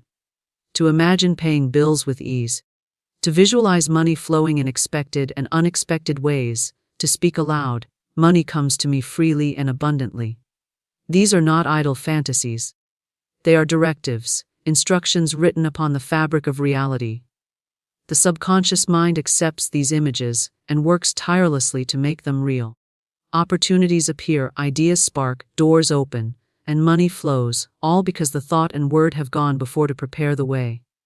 Fearful words, on the other hand, are just as creative, though they build what one does not desire. To say, "I can't afford it," plants a seed of lack. To repeat, "Money is always scarce," cements scarcity as a law in one's life. The universe does not distinguish between what is wanted and what is dreaded. It simply reflects what is spoken and thought about with energy. Many people live in constant financial struggle, not because they lack ability or opportunity, but because their daily words and thoughts perpetually instruct money to flow away rather than toward them. It is therefore vital to train the tongue as well as the mind. Words should be chosen with as much care as one would choose precious jewels, for they carry weight and consequence. To replace "I can't" with "I can," to shift from "I lack" to "I have," is to redirect the stream of supply. The change may seem subtle, but the results accumulate. Slowly, steadily, financial flow adjusts itself to match the new direction. Over time, abundance becomes natural, expected, and constant, simply because words and thoughts have been disciplined to align with prosperity. Gratitude expressed in words is one of the most powerful ways to direct money. To give thanks for what is already received multiplies it. To give thanks in advance for what is desired calls it forth more swiftly. Gratitude is a declaration of trust, an affirmation that supply is certain and continuous. When spoken sincerely, it radiates a vibration that draws more to be grateful for. Complaints, in contrast, broadcast dissatisfaction and repel supply. Two people may experience the same financial condition, yet one, speaking gratitude, will soon see increase, while the other, speaking complaint, will sink deeper into want. Silence, too, can direct financial flow, for unspoken thoughts carry their own power. The inner dialogue, the secret self-talk, shapes conditions just as surely as audible speech. To guard the hidden words of the mind is as important as guarding the spoken words of the lips. Whenever a thought of lack arises, it must be replaced swiftly with a thought of abundance. Whenever a picture of fear intrudes, it must be replaced with a vision of plenty. Over time, this discipline reshapes the inner landscape until abundance is the natural state of mind. Words and thoughts are the steering wheel of financial life. They determine direction, pace, and outcome. Money does not move independently, it moves along the tracks laid down by inner belief. Every declaration is a command, every thought a blueprint, every word a magnet. To complain is to command money to flee. To affirm abundance is to summon it forth. The choice lies continually in the tongue and in the mind, for with them, the flow of supply is either dammed or released, diminished or multiplied, delayed or hastened. Belief in lack creates lack. Belief in abundance creates abundance. The entire experience of money is determined by the conviction held in the heart. The world outside does not operate independently of belief, it is shaped and molded by it. Lack, though it appears as an outer condition, begins as an inner acceptance. Abundance, though it may seem like fortune or luck, is simply the natural outflow of a consciousness that expects and welcomes it. Whatever the mind embraces as true, the outer world reflects with precision, for life cannot deliver anything that has not been first permitted by belief. To believe in lack is to close doors that would otherwise open. It is to instruct the subconscious mind to prepare circumstances that confirm insufficiency. Thoughts such as, "there is never enough," or "I will always struggle," act as laws, binding the individual to repeated patterns of limitation. Even when opportunities for increase appear, the one who holds fast to belief in lack will miss them, dismiss them, or sabotage them, because the inner conviction does not allow abundance to take root. Lack then becomes a self-fulfilling prophecy, not because life is cruel, but because life is obedient to the pattern impressed upon it. Belief in abundance, however, reverses this dynamic. When the heart is convinced that supply is limitless, the mind naturally expects opportunities, the eyes recognize them, and the hands take hold of them. Abundance begins to appear in countless forms: unexpected income, favorable circumstances, helpful connections, creative ideas, because the belief itself attracts and organizes the outer world. Life is generous to the one who believes in generosity. It is not generosity that begins outside, it begins within. The conviction of sufficiency acts as a magnet, drawing to itself people, events, and conditions that mirror that inner state. It is vital to understand that belief is not wishful thinking. It is not a casual hope that things might improve. Belief is deep knowing, a conviction that does not waver even when appearances seem contrary. A person may look at an empty purse and still believe in abundance, because they know the purse is only a temporary picture, while abundance is eternal. Another may look at a full bank account and still believe in lack, fearing that it will soon be gone, and that fear alone may hasten its disappearance. It is not the number in the account that determines reality, but the belief held about it. The mind that clings to lack finds evidence everywhere. It notices every bill, every increase in cost, every delay in payment. It magnifies difficulties and overlooks blessings. It rehearses complaints and repeats fearful stories, strengthening the conviction that scarcity is inevitable. Soon, life bends to match this view, and the outer world seems to prove that the belief was right. Yet the belief itself was the cause, not the effect. The mind that embraces abundance sees differently. It notices the smallest gifts, the unexpected kindnesses, the ease with which supply appears. It gives thanks for every coin, every opportunity, every channel of flow. In doing so, it multiplies these experiences, for attention is a form of belief, and what is given attention expands. Belief also governs the way a person responds to challenges. The one who believes in lack sees obstacles as confirmation that life is against them, and they shrink back in discouragement.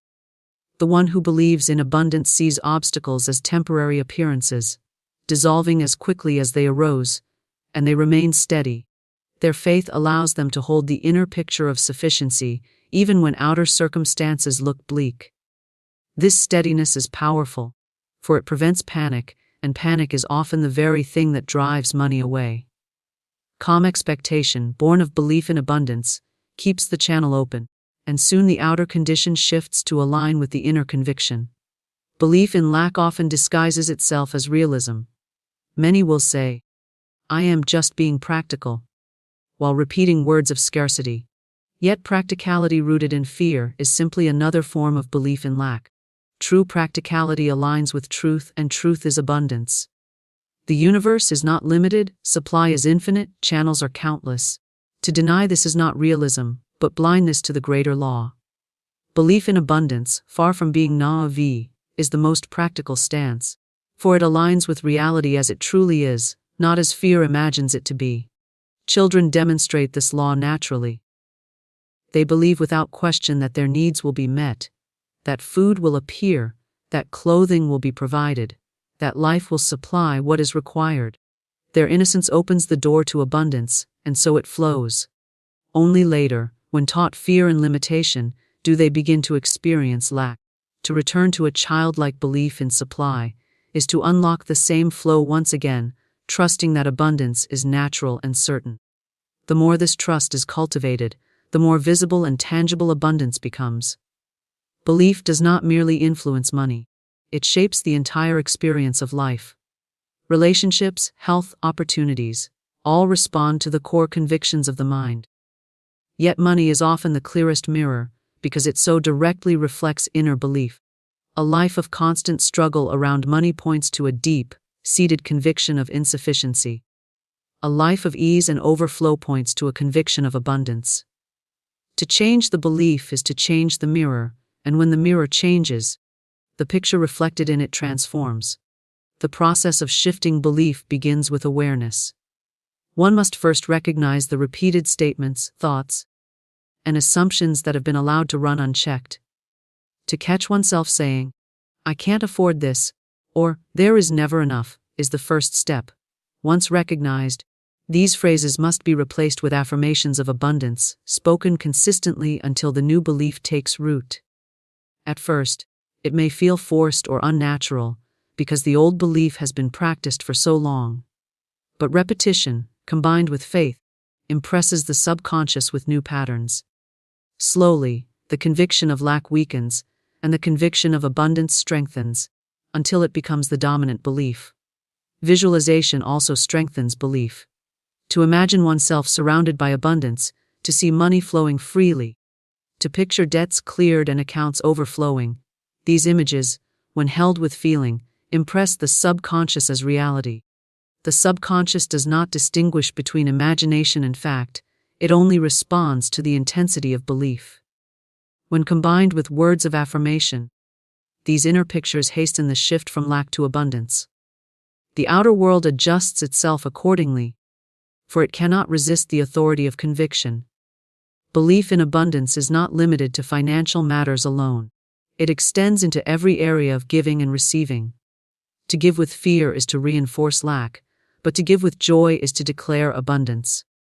The act of giving says, "I have more than enough," and the belief behind that act multiplies the return. Those who fear lack cling tightly to what they have, yet in clinging, they block the flow.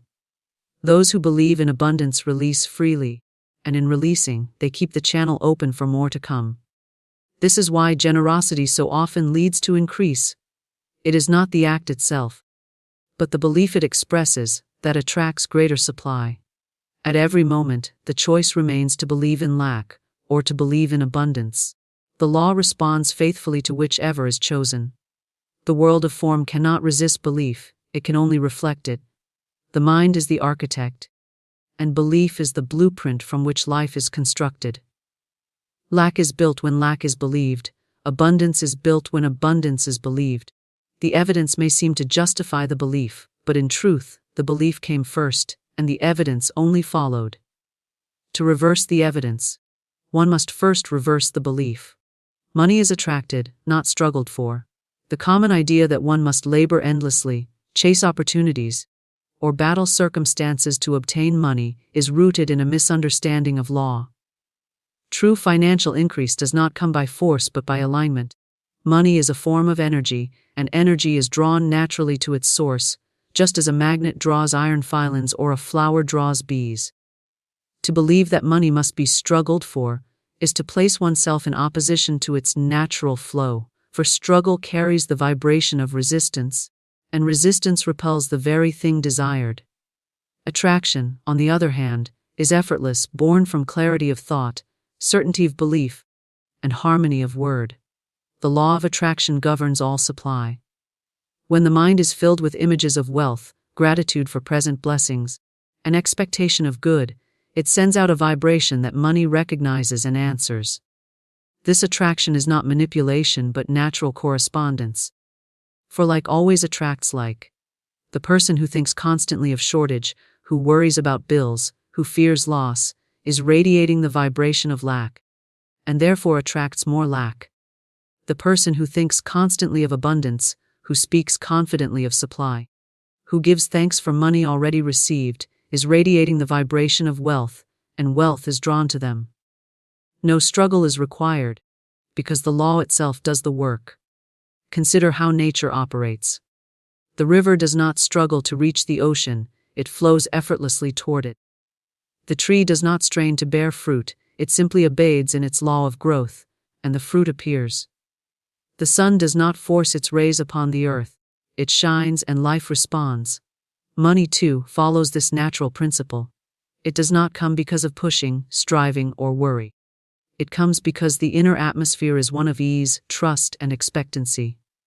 The more one struggles, the more one affirms separation, as if money were a distant master to be conquered. The more one relaxes into truth, the more one attracts. For attraction is the nature of abundance itself. Struggle is born of fear. The one who believes money is scarce believes also that they must fight to secure it, lest someone else take what little exists. This belief creates tension, and tension creates obstruction. Struggle narrows vision, so that opportunities are overlooked, inspiration is silenced, and creative ideas are stifled. Even when money does come through struggle, it often slips away quickly, for the vibration of fear has already dictated instability.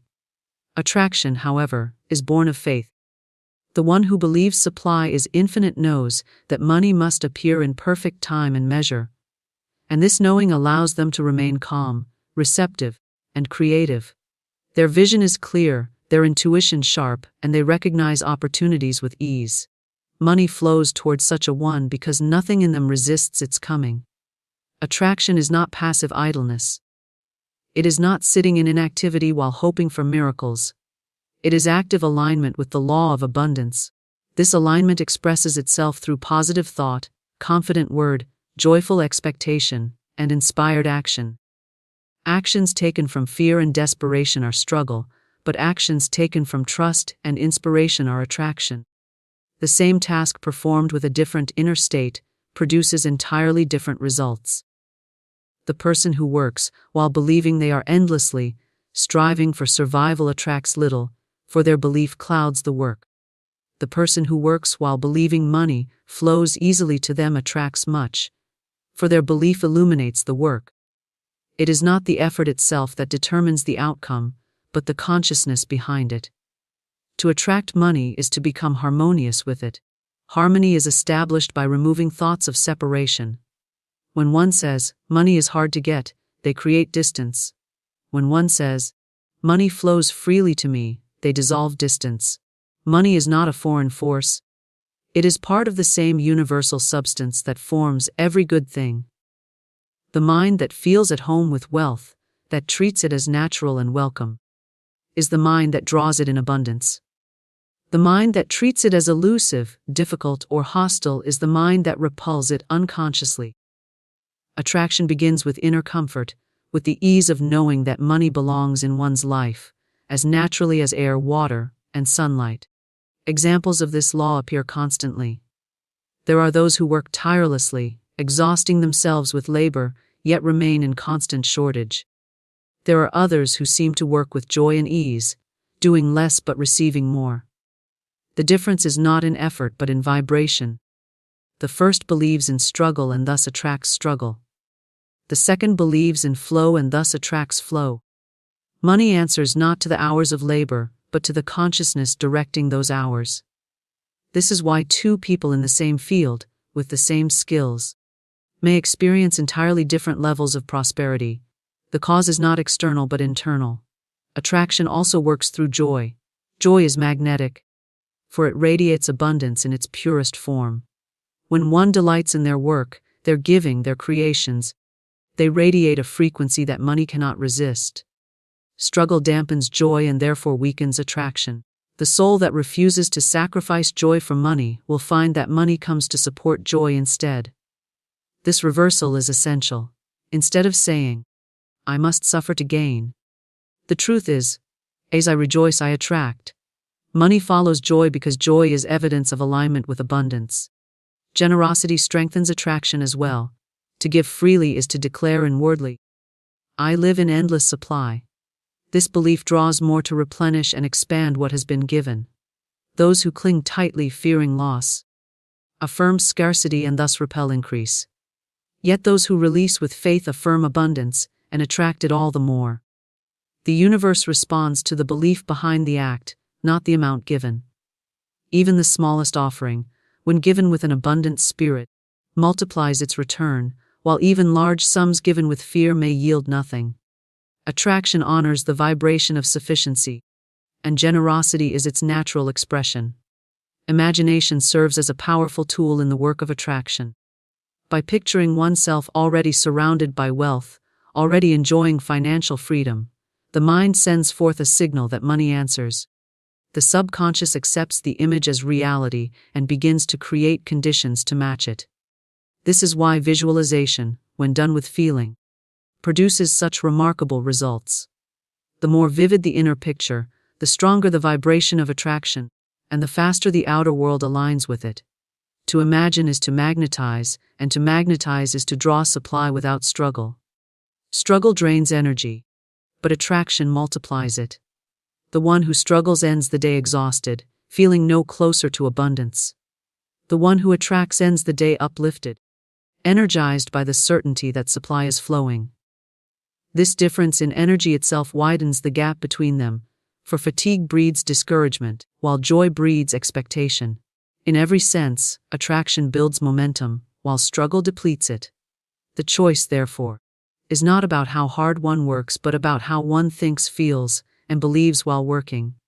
Money is not compelled by force, nor persuaded by desperation. It is drawn, invited, and welcomed through the steady vibration of abundance. To live in this vibration is to live in the assurance that money is attracted, not struggled for, and that every need is met with grace, speed, and ease. Spoken authority sets the law of supply in motion. Words are not mere sounds cast into the air. They are creative decrees that move unseen forces and shape visible results. Every time one speaks with certainty and conviction, a command is issued to the invisible law that governs supply. This law, impartial and exact, takes up the command and begins its work, arranging circumstances, stirring ideas, opening channels, and moving resources. Just as a seed once planted must sprout according to its nature, so must the spoken word once declared bring forth according to its meaning. To understand this principle is to hold the key to financial freedom, for money responds unfailingly to authority spoken in faith. Authority is not loudness of voice or force of tone. It is the inner conviction behind the word. A whisper spoken with certainty carries more creative power than a shout filled with doubt. The law does not measure volume but belief. When the heart knows a statement to be true, the word spoken from that place carries the stamp of authority, and the universe bends to fulfill it. To say, money comes to me now in perfect ways, with unwavering conviction, is to set a current in motion that cannot be stopped. The timing, the channels, the forms may be hidden for a moment, but the law is already at work, obeying the decree. Every spoken word either opens or blocks the flow of supply. Words of fear act as commands just as surely as words of faith. To say, I will never have enough, is to instruct the law to prepare insufficiency. To repeat, money is always scarce, is to demand scarcity, and the law cannot resist the command. Many live under constant financial pressure because their daily speech continually reaffirms lack. They believe they are describing reality, but in truth they are creating it. Every complaint, every fearful remark, every careless statement becomes a seed that grows into more of the same. Spoken authority is always at work. The question is only whether it is being used to call forth abundance or to call forth want. To direct the law rightly, one must discipline the tongue. Speech must be guarded as carefully as treasure, for each word is a decree. To replace phrases of limitation with phrases of abundance transforms the entire financial atmosphere. Instead of saying, I can't afford this, one declares, All my needs are met in perfect ways. Instead of saying, money slips through my hands, one speaks, money stays, multiplies, and circulates for my good. These words, spoken repeatedly with faith, establish new patterns in the subconscious, and the subconscious then directs the law to bring them into form. Over time, the outer conditions rearrange themselves to match the new decrees. Consistency in speech is essential. A single positive declaration may begin the process, but if it is quickly followed by words of doubt, the command is cancelled. It is like planting a seed and then digging it up before it has time to sprout. The law requires steadfastness. When words of abundance are spoken daily, without wavering, they build momentum, and the unseen begins to shift. Even if appearances do not immediately change, the authority of the word is already working behind the scenes.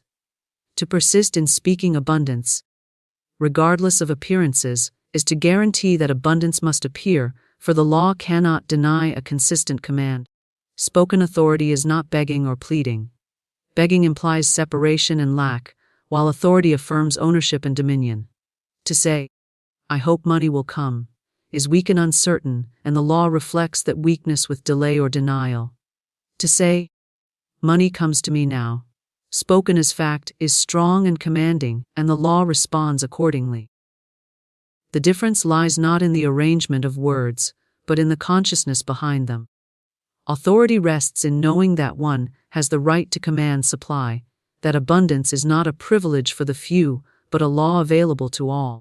Visualization becomes more powerful when combined with spoken word. To picture money flowing while also affirming it aloud creates a double impression on the subconscious. The image provides form, and the word provides power. Together, they engrave a command so deeply that the law must act. This is why rituals of affirmation, spoken daily with feeling, are so effective. They train the mind to accept abundance as fact and instruct the law to deliver it. Over time, the words become second nature, spoken with ease and certainty, and their creative power multiplies. Gratitude expressed aloud is another form of spoken authority. To say, I give thanks for the money I have, and for the money that is on its way, is to command increase through the vibration of appreciation. Gratitude is a declaration that abundance is already present, and the law responds by multiplying that abundance. Complaints, in contrast, are also declarations, but they command decrease. The choice of words therefore determines the direction of financial flow. Gratitude for increase, complaint for decline. The authority lies not only in asking, but in giving thanks as though the request were already fulfilled. Authority must also be specific. Vague words produce vague results. To say, I want more money, without clarity may result in receiving a few coins and nothing more, for the law has technically fulfilled the request. To say, I am now receiving large sums of money in perfect ways for my good, is clear, direct, and specific enough to guide the law. The universe operates with precision, and precision in words calls forth precise results. The clearer the decree, the swifter the manifestation, for the law does not need to guess at the command. The spoken word also carries power beyond the individual. When spoken with faith, it influences the atmosphere around others, creating opportunities and connections that might otherwise remain hidden. A person who constantly affirms abundance not only attracts money, but also radiates confidence that others respond to, opening doors and creating channels. Words spoken in authority do not stop at the edge of the lips, they move outward into the field of possibility, arranging circumstances on every side. In this way, spoken authority not only sets the law of supply in motion within, but also extends its influence without. Authority in speech is strengthened by repetition. Just as a muscle grows through repeated exercise, the power of spoken word grows through practice. Each declaration of abundance builds upon the last, until the subconscious accepts it fully and acts upon it automatically. At that point, even casual words carry great power, for they are spoken from a consciousness steeped in abundance. This is why the discipline of daily affirmation is so transformative. Over time, it reshapes the entire inner climate, and the outer climate must follow. The law of supply does not resist authority, it awaits it. It does not argue, delay, or judge, it simply obeys the word spoken with conviction. Whether that word is one of lack or abundance, fear or faith, complaint or gratitude, the law responds the same way. Spoken authority is the key that turns the invisible engine of supply, setting in motion forces that cannot be stopped until the command is fulfilled. To understand this, and to use it wisely, is to step into mastery over money, for money itself is bound to obey the word that directs it. There is a power within you that holds the key to all abundance. Money is not your master, but your obedient servant when rightly spoken to and rightly claimed. The supply you seek is already yours, but it is locked behind the door of your own doubts, fears, and idle words. Speak the word, and the door shall swing wide open. Man's word is his wand. It shapes his world, draws unseen forces into form, and summons prosperity out of the invisible. Many cry out, "I need more money." Yet they speak it as a complaint, not as a command. They repeat words of lack, of struggle, of frustration, and so they reap what they sow. But when the word is spoken with conviction, when it is aligned with the law of the divine, money must appear. There is no maybe in spiritual law. The law works by faith, not begging, not wishing, not doubting, but a steady, bold declaration. I am supplied. I am prospered. I am open to infinite riches. You are not asking the universe, you are announcing what already is. The rich man does not ask for wealth. He walks in the confidence of possession. And so must you, even before it appears. For the world around you is only a reflection of the world within. Every day, every hour, you are planting seeds with your words. Are they seeds of gold or seeds of thorns? Speak not of your debts, for the more you repeat them, the deeper they root. Speak instead of divine compensation, of miraculous circulation, of invisible wealth finding its way into visible form. Say, I do not chase money. Money finds me, money flows to me in rivers of gold. I rejoice in the rich, fertile soil of abundance under my feet. There are those who try the law once or twice, and when nothing changes, they return to fear. But spiritual power is not swayed by impatience. You must be as steady as the sun. You must declare your truth over and over, not to convince God, but to align your own heart with the eternal laws of supply. Every repetition is a key turning in the lock. Every word of truth is a chisel breaking the stone of limitation. Do not say it once and forget it. Do not speak it with doubt. Repeat it until your bones believe it. Repeat it until the energy shifts. Repeat it until the money comes. For it shall come, not through struggle, but through surrender, not by force, but by faith. The riches of the universe are waiting to rush into your experience like a tidal wave of gold, but they will not come where the gate is closed with fear. Open the gate with your word. Speak boldly. Speak daily. Speak unfailingly. Repeat it, not because the world needs to hear it, but because your soul does. Repeat it until the money comes. Your words shape your financial reality. This is not merely a poetic phrase or a nice idea to uplift your mood. It is a spiritual law, as certain and unchanging as the law of gravity. Every word you speak is a command sent forth into the unseen, into the vast invisible substance that molds itself according to your declaration. Most people do not realize the immense power of their daily conversations, thoughts, and affirmations. They think aloud carelessly, describing what is, complaining about what isn't, and expressing fear about what might be. But in doing so, they are unknowingly creating their next moment, their next experience, their next financial outcome. Your world is your word made flesh. If you speak words of struggle, poverty, and lack, you invite those exact conditions into your affairs. I never have enough. Money doesn't come easily. I can't afford that. These phrases are not harmless complaints. They are affirmations. They are seeds planted in the fertile soil of your subconscious.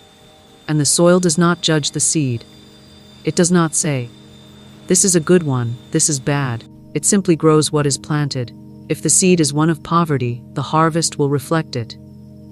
That is the law. To change your financial life, you must first change your language. Not just occasionally, not just when you're feeling spiritual, but continuously, persistently, until the new truth becomes second nature. You must speak abundance into being. You must declare, not describe. There is a vast difference. To describe is to repeat what your physical eyes see. To declare is to call forth what your spiritual eyes know to be true. The invisible must become more real to you than the visible. Only then can the visible world shift to match the new inner picture. Every word carries vibration. When you speak of wealth, ease, and flow, your voice sends out a frequency that aligns with those very things. When you say, "Money flows to me easily and frequently," you are not lying, you are instructing. You are giving direction to the spiritual energy that forms your world. Even if your outer situation appears unchanged, the vibration you've released is already setting things in motion. That is why you must not wait for proof before you believe. Belief comes first. Manifestation follows. Most people reverse the order. They say, "I'll believe I'm wealthy when I see the money." But the law does not operate on visible evidence. It operates on spiritual conviction. Speak as if it were already so, and it shall be. Speak wealth into your bank account, into your wallet, into your mailbox. Speak it over your business, your job, your creative projects, and do it with authority. Not with pleading, not with hoping, but with certainty. Say, "I am rich," and let no contradictory word pass your lips. There is no neutral language. Every word either builds or breaks. That is why it is so important to guard your speech. Casual words, half jokes about being broke, light-hearted remarks about financial struggle, these are not innocent, they plant roots. The subconscious takes them seriously. When you laugh and say, "I'm always broke by the end of the month," your subconscious does not understand sarcasm. It takes that statement as instruction. It will then make sure to deliver that reality back to you, month after month. It is not enough to occasionally say a positive affirmation. The word must be consistent, clear, and repeated with faith. Think of a sculptor working with marble. One tap of the chisel does not reveal the form. It takes many, steady strikes in the same direction to reveal the masterpiece. So it is with your words. You must continue to speak the truth of your financial abundance, even when the outer world looks unchanged. Especially then, because that is when the testing comes. That is when the old picture begins to crack. The temptation to speak of how things really are must be resisted. For that is the trap, using your words to describe what you see, instead of using them to create what you desire. The word precedes the thing. Always. You cannot have what you do not first speak. Even your inner conversations matter. The things you silently say to yourself about money, about bills, about your income, are shaping your path as much as your spoken words. "I'll never get out of this debt. Things never work out for me. Rich people are greedy." All these silent scripts play a role in forming the pattern of your financial life. They are like prayers you didn't realize you were praying. And they are answered faithfully because the universe is obedient. Your voice carries authority over your life. When you declare that you are prosperous, you are not lying. You are aligning. You are coming into agreement with the greater truth of your being. Lack is the illusion. Scarcity is a misperception. Your true nature is abundance. Your source is unlimited. And your word is the bridge between the invisible supply and your visible experience. That bridge must be built with intention. Do not wait until your situation improves to change your speech. Change your speech, and your situation will follow. Speak money into your life. Speak open doors, divine appointments, unexpected income. Speak business expansion, overflowing accounts, financial peace. The money may not come from where you expect, but it will come. If your word remains steadfast, if you plant a seed and dig it up every day to check its progress, it will never grow. The same is true with your declarations. Speak them. Water them with faith, and leave the how to the higher power. There is no poverty in spirit. There is no shortage in the mind of God. All limitation begins with man's belief in separation and lack. But your word reconnects you to the flow. It is the tool, the channel, the key. Use it with care, with purpose, with reverence. Every I am is an invocation. When you say, I am wealthy, heaven and earth begin to move to fulfill that command. When you say, I am always short on money, that command too is honored. You are the authority. You are the creator. And your words are the first act of creation. What you repeatedly affirm, you eventually believe. And what you believe, you experience. You cannot consistently affirm abundance and remain in lack. The vibration will begin to shift. Your energy will align with higher opportunities, new channels, ideas, and inspirations. Money will begin to appear in ways you never expected. Not because the world changed, but because your word changed the world around you. You must speak the word before the evidence shows up. Just as you flip the light switch before the room brightens, your declaration comes before the demonstration. Faith is the unseen certainty, and faith speaks, faith declares. Faith holds its ground when everything in the outer world says otherwise. When you understand the power of your word, you will no longer speak carelessly. You will no longer affirm lack just because it seems real. You will understand that every time you say, I can't afford that, you are writing it into your script. And every time you say, I always have more than enough, you are authoring a new chapter of wealth. Words are not mere sounds. They are the vibration of belief given form. They are spiritual tools. They are the blueprint. Just as an architect would not build without a plan, you must not live without a clear word. Your finances are the house your words have built. If the structure is weak, reinforce it with stronger declarations. If the foundation is cracked, pour the concrete of truth until it sets firm. Say what you mean to live. Say what you mean to earn. Say what you mean to receive. And keep saying it, without flinching, without second-guessing, without delay. The word has power. The word is the beginning. The word shapes all things. Speak abundance, not lack. This principle may seem simple, even obvious, but it is one of the most powerful and overlooked truths in the manifestation of prosperity. Every word spoken is a seed, and the type of seed determines the harvest. When you speak from a consciousness of abundance, you align yourself with the universal law of supply. When you speak from a consciousness of lack, you cut yourself off from the very thing you desire. The tongue is a tool of creation, and the world you live in, especially your financial world, is a reflection of what you have been declaring over time. The mistake most people make is speaking from the conditions they currently see, rather than the reality they wish to create. They describe their situation instead of declaring a new one. I can't pay my bills. Money never stays with me. I'm drowning in debt. These phrases are so common that people don't even realize they are harmful. They believe they are just telling the truth, being realistic, or venting. But in truth, they are doing much more than that. They are giving instructions to the universe. They are reinforcing a vibration. They are broadcasting their order to the infinite supply. And the universe always says yes to your dominant vibration, not your occasional desire. To speak abundance is to understand that words are not empty expressions but tools of spiritual precision. You are not simply making yourself feel better by speaking positively about money. You are activating a law that responds with mathematical certainty. If you speak lack, you vibrate lack, and what you vibrate, you attract. If you speak abundance, even before it appears, you begin to resonate with it. You shift the energy field around you. New ideas come. Unexpected doors open. Resources you didn't even know existed begin to move in your direction. But it all begins with your word.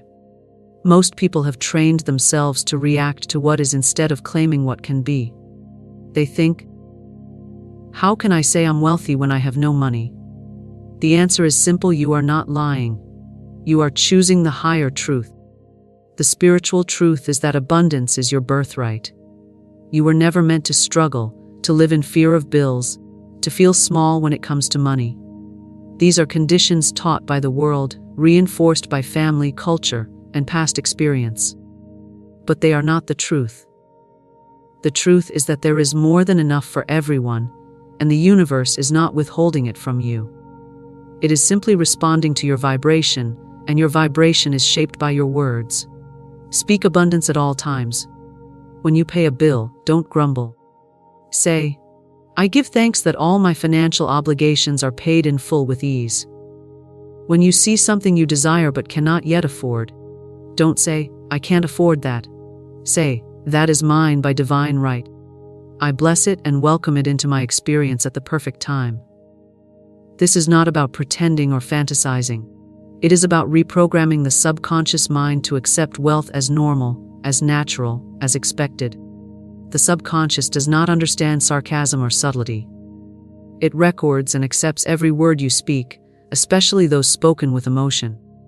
Speak abundance with joy, with gratitude, with confidence, and you begin to plant the seeds of wealth in the garden of your mind. It is especially important to speak abundance when things appear tight. That is the testing ground of your faith. Anyone can affirm wealth when the bank account is full, but the true spiritual warrior speaks abundance when the outer world suggests the opposite. That is when the words take root in the deepest soil. That is when the old patterns begin to break. Do not let appearances deceive you. What you see now is only the result of past thoughts and words. If you want a different future, you must begin now to speak a different word. You must become vigilant. Lack-based language can sneak in subtly. A sigh when opening a bill, a joke about being broke, a casual remark about rising prices. These are not harmless expressions. They are agreements. Every time you repeat what the world says about scarcity, you join in that consciousness. You must separate yourself from the mass thinking that says there is not enough, that money is hard to come by, that wealth is for the few. Speak a new language. Create your own economy with your words. Say, I live in divine surplus. My supply is unlimited. Money is always circulating to me in joyful ways. The people around you may not understand. They may say you are unrealistic, naive, or in denial. Let them. You are not living by their truth. You are creating a new one. When you speak abundance, you begin to attract others who do the same. You shift the frequency of your life. You rise above the noise. The world may be shouting about inflation and recession, but you speak of overflow and multiplication. And in time, the world you live in will match your declaration. Speak abundance in every area, not just in finances, but in opportunity, creativity, joy, generosity. Speak abundance over your body, your home, your relationships. The law is universal. What you bless increases. What you curse diminishes. If you look at your finances and curse them, this isn't enough. This is a mess. I'm always behind. You are cursing your own harvest. Bless what you have. Give thanks for it. Say, this is just the beginning. Greater is coming. I am ready to receive more. And the universe will echo that tone and deliver accordingly. Let your words be rich. Let them be expansive. Let them overflow with the energy of possibility. Say, money comes to me easily. I am always provided for.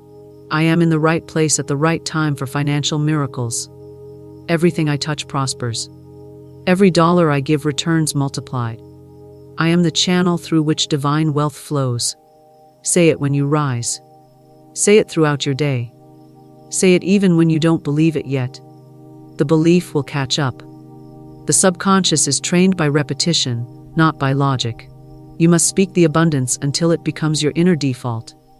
Speaking abundance is not about ignoring challenges. It is about choosing a higher power in the face of them. It is about standing in truth when facts look bleak.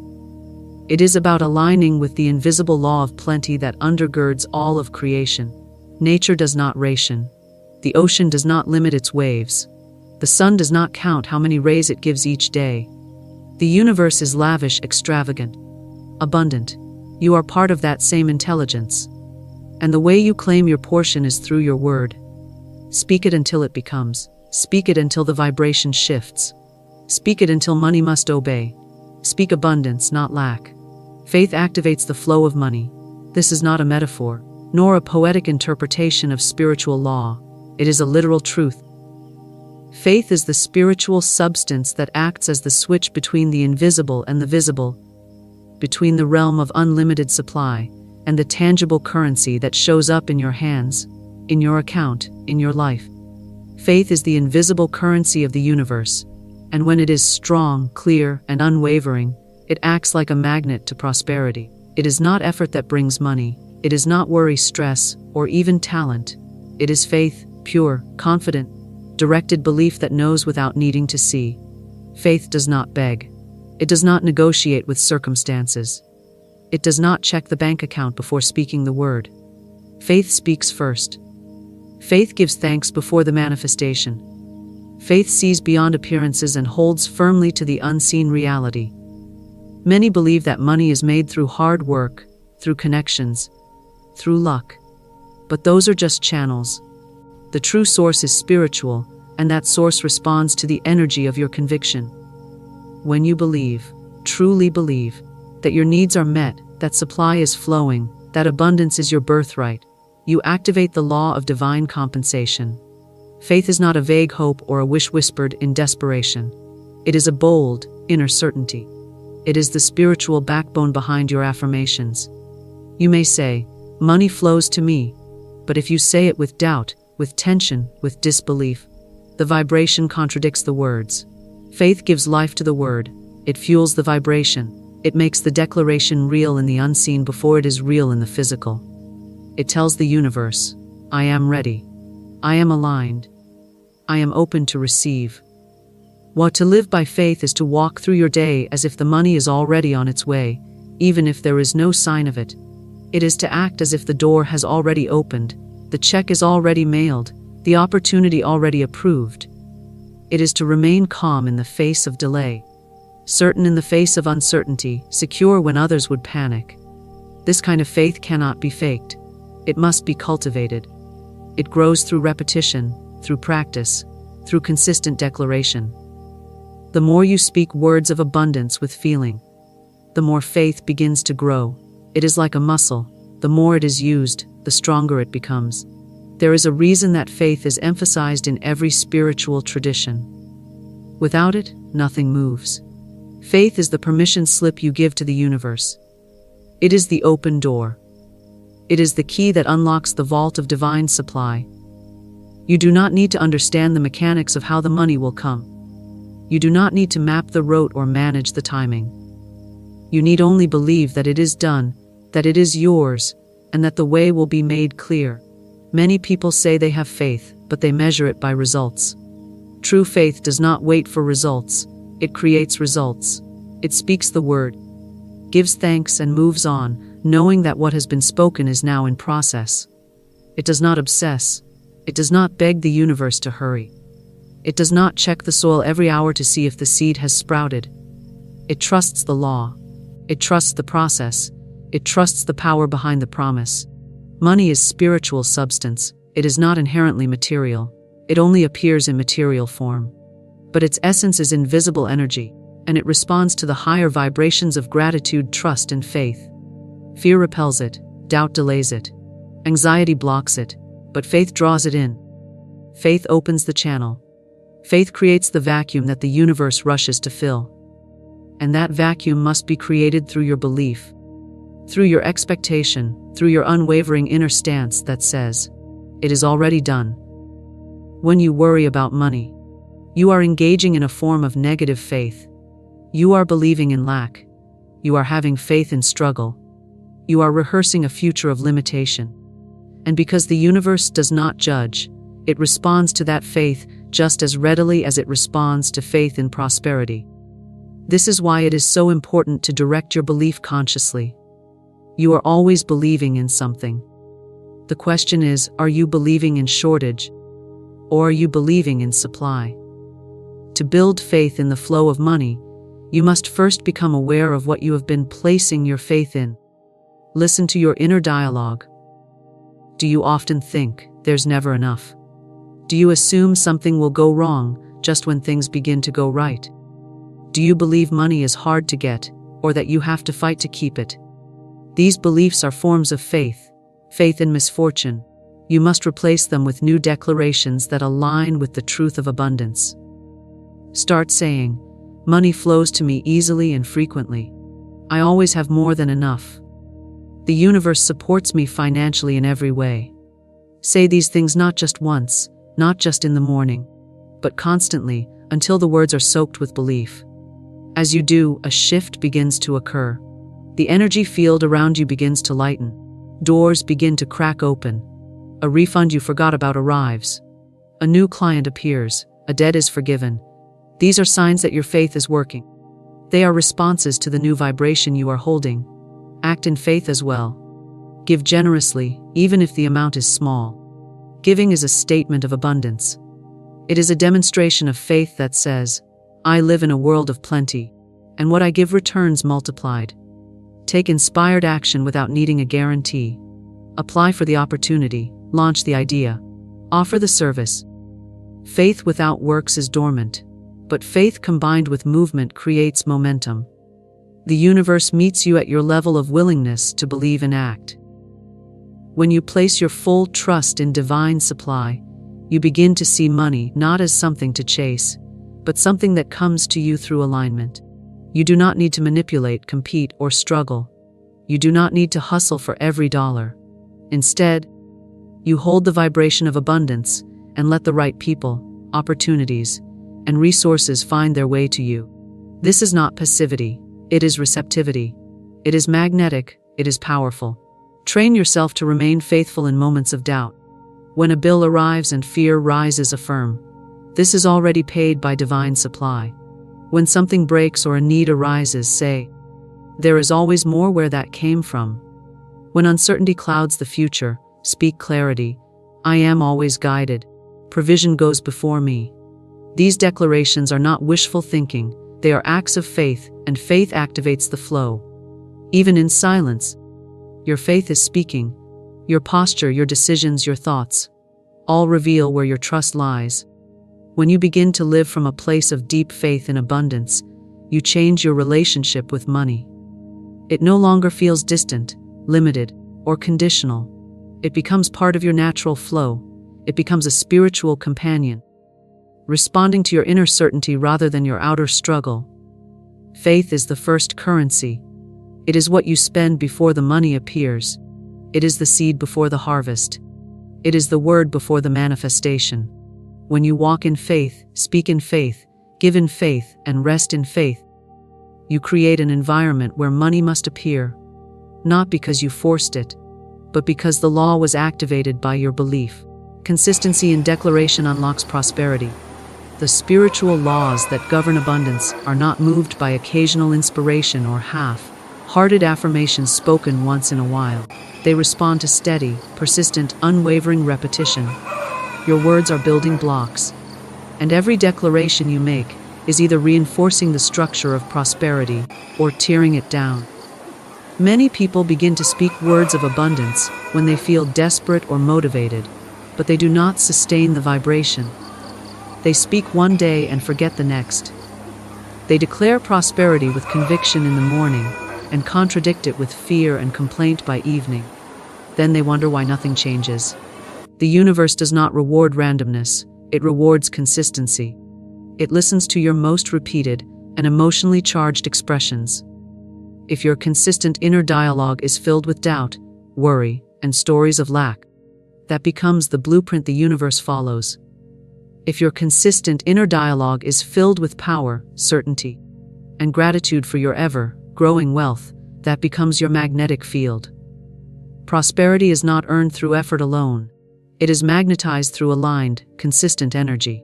The words you speak day after day train your subconscious mind to either allow or resist the flow of money. Repetition imprints. Repetition builds belief. Repetition moves invisible energy into form. Just as water carves stone over time with steady drops, your spoken word carves a new reality through its persistent application. You cannot say, I am wealthy, one time and expect the world to respond. That declaration must become part of your rhythm, your spiritual breath. It must saturate your language, your thoughts, your self-concept. The universe knows when you are merely trying something and when you are truly standing in a new identity. Consistency communicates commitment. It tells the universal law, this is who I am now, this is the truth I choose, this is what I expect. And when your expectation is strong enough, it becomes your experience. When you begin to speak declarations of wealth and abundance, your mind may resist. Old beliefs will rise. Your current reality may look unchanged. But the work is not to convince the world. The work is to stay in alignment until the world has no choice but to catch up. Most people quit too soon. They declare with excitement for a few days, and then fall back into old patterns when results are slow. They think the words didn't work, but in truth, it was the inconsistency that broke the chain of creation. Every time you speak from fear or doubt, you interrupt the signal. Every time you go silent, the vibration begins to fade. To keep the energy alive, you must speak the truth of abundance daily, hourly, even moment to moment when doubt tries to creep in. Consistency builds momentum. The more you speak your wealth into existence, the easier it becomes. What once felt foreign starts to feel familiar. What once seemed like fantasy begins to feel like destiny. Your inner dialogue becomes saturated with prosperity, and that internal shift produces an external change. You begin to walk differently, think differently, act differently. You no longer chase money, you attract it. You no longer fear bills, you bless them. You no longer feel guilty for wanting more. You understand that more was always meant for you. Your consistent declaration becomes a vibration that speaks louder than your history, louder than your surroundings, louder than your doubts. When you consistently affirm your abundance, even in small ways, you create a ripple effect in your environment. New opportunities begin to show up. People respond to you differently. Financial solutions arise without struggle. Money begins to move toward you because your energy no longer repels it with mixed signals. You become a clear, open channel. It is not about how loud or how eloquent your declarations are. It is about how steady they are. A quiet, unwavering statement spoken with conviction carries more power than a dramatic affirmation spoken once and forgotten. Say it simply. Say it clearly. Say it with feeling. And say it again. The power is not in the novelty, it is in the repetition. Just as the body responds to repeated exercise, the mind and spirit respond to repeated truth. You are rewiring your reality word by word. Start by choosing a few affirmations that resonate deeply with you. Make them your personal prosperity code. Say them when you wake up, when you go to sleep, and every time you feel tempted to speak fear. Let your declarations become your dominant conversation. Instead of rehearsing limitations, rehearse abundance. Instead of repeating complaints, repeat blessings. Let the truth of prosperity become so deeply rooted in your mind that it becomes impossible to think or speak otherwise. This is how patterns are broken. This is how new realities are born. Through the steady, disciplined, joyful repetition of divine truth. You may not see immediate results, but do not mistake delay for denial. The energy is moving. The structure is forming. The roots are growing deep before the shoot breaks through the soil. Keep speaking. Keep affirming. Keep declaring that you are rich, that you are supported, that money flows freely and frequently to you from all directions. The consistency of your word is what opens the gates. Even in moments of doubt, keep speaking, especially then. That is when the declaration has the most power. When fear tries to tighten its grip, your consistent word becomes the sword that cuts through it. Say, I trust my supply. Say, I am in divine alignment. Say, everything I need is already on its way. And do not stop. Let your voice become a drumbeat of wealth, a rhythm of riches, a song of success.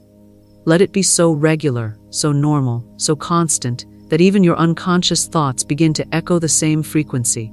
You cannot declare abundance on Monday and speak defeat on Tuesday. The law responds to the dominant tone, and that tone is determined by what you say most often. It is the average of your words, not the highlight moments, that sets your point of attraction. If 90% of your speech is worry, 10% of affirmations will not shift your life. You must tip the scale. Flood your atmosphere with prosperity language until the old pattern drowns in the new sound. Let your words form a current too strong for lack to resist. Your consistent declarations are not just about money. They are about identity. You are not trying to get rich. You are remembering that you already are. Your wealth is not something you earn from the world. It is something you awaken within yourself. And the awakening happens through repetition. Every time you say, "I am abundant," you are reminding yourself of your true nature. Every time you say, "Money comes to me now," you are calling back the power you once gave away. And with each repetition, your energy becomes more magnetic, more aligned, more powerful. Consistency is the sacred ingredient. It is the difference between wishing and creating, between dabbling and mastering. You don't need to say 1,000 different affirmations. You need to say a few with unwavering focus. Repeat them in the mirror. Write them in your journal. Speak them over your life. Make them your atmosphere. Let your declarations become your prayer, your meditation, your daily ritual. Let them carry you through uncertainty and anchor you in truth. This is how prosperity becomes inevitable. When your words no longer wobble, when your vibration no longer flickers, when your declaration becomes your reality. Repeat it until belief and manifestation align. This is the heart of spiritual practice in the realm of prosperity. Repetition is not about convincing the universe. It is about transforming your own inner state. The universe already operates in abundance. It does not need to be persuaded to give. What must change is the internal landscape of the individual. The thoughts, the beliefs, the emotional patterns that block or allow the flow of wealth. Repetition is the method by which you bridge the gap between intellectual knowledge and deep, cellular knowing, between saying the words and becoming the words, between wishing and embodying. Every time you repeat a truth, "I am prosperous," "Money flows to me freely," "I am open to receive," you chip away at the old beliefs that once held you in limitation. You dissolve the programs inherited from childhood, culture, religion, or personal experience that told you money is scarce, hard, or unspiritual. These beliefs are not eliminated with one declaration. They are deeply rooted patterns, embedded over years of reinforcement. But repetition is stronger than programming. When spoken with feeling, intention, and regularity, the truth begins to take hold. Not just in the conscious mind, but in the subconscious, the soil from which all manifestation springs. Repetition works through frequency. The more often you speak a new belief, the more familiar it becomes. The mind begins to accept it. The nervous system begins to relax into it. What once felt foreign begins to feel normal. You start to notice subtle shifts in perception, in emotional response, in decision-making. You no longer reject abundance with self-sabotage or unconscious guilt.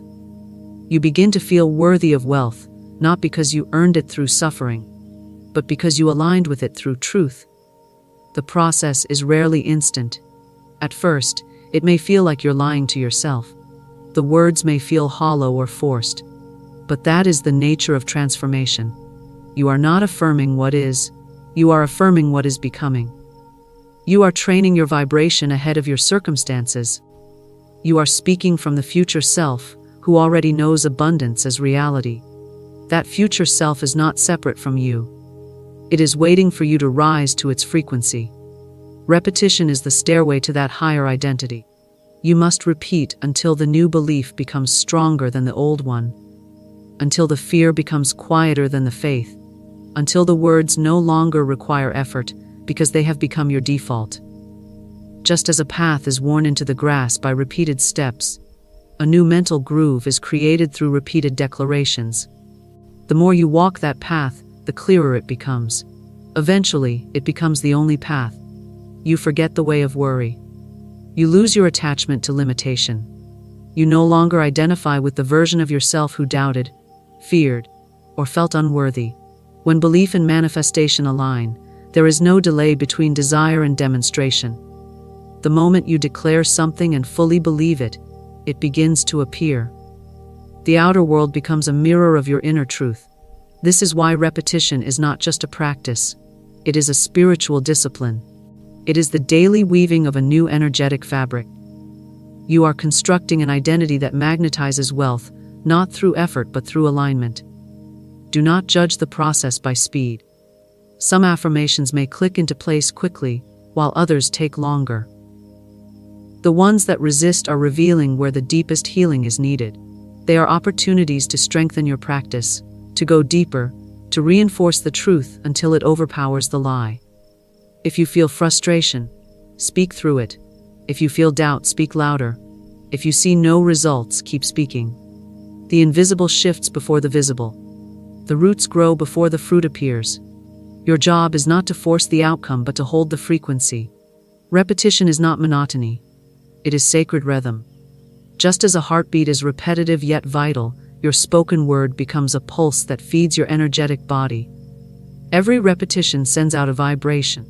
Every vibration signals your readiness. The universe does not respond to words alone. It responds to the energy behind them. Repetition charges that energy. It strengthens the broadcast. It builds the magnetic field that pulls matching experiences toward you. To repeat without belief is simply noise. To repeat with belief that is still growing is practice. To repeat with unwavering belief is power. Each stage has its purpose. There is no need to pretend you are farther along than you are. Be honest with your vibration. Speak the truth even if your voice trembles. Speak it even if your circumstances argue against it.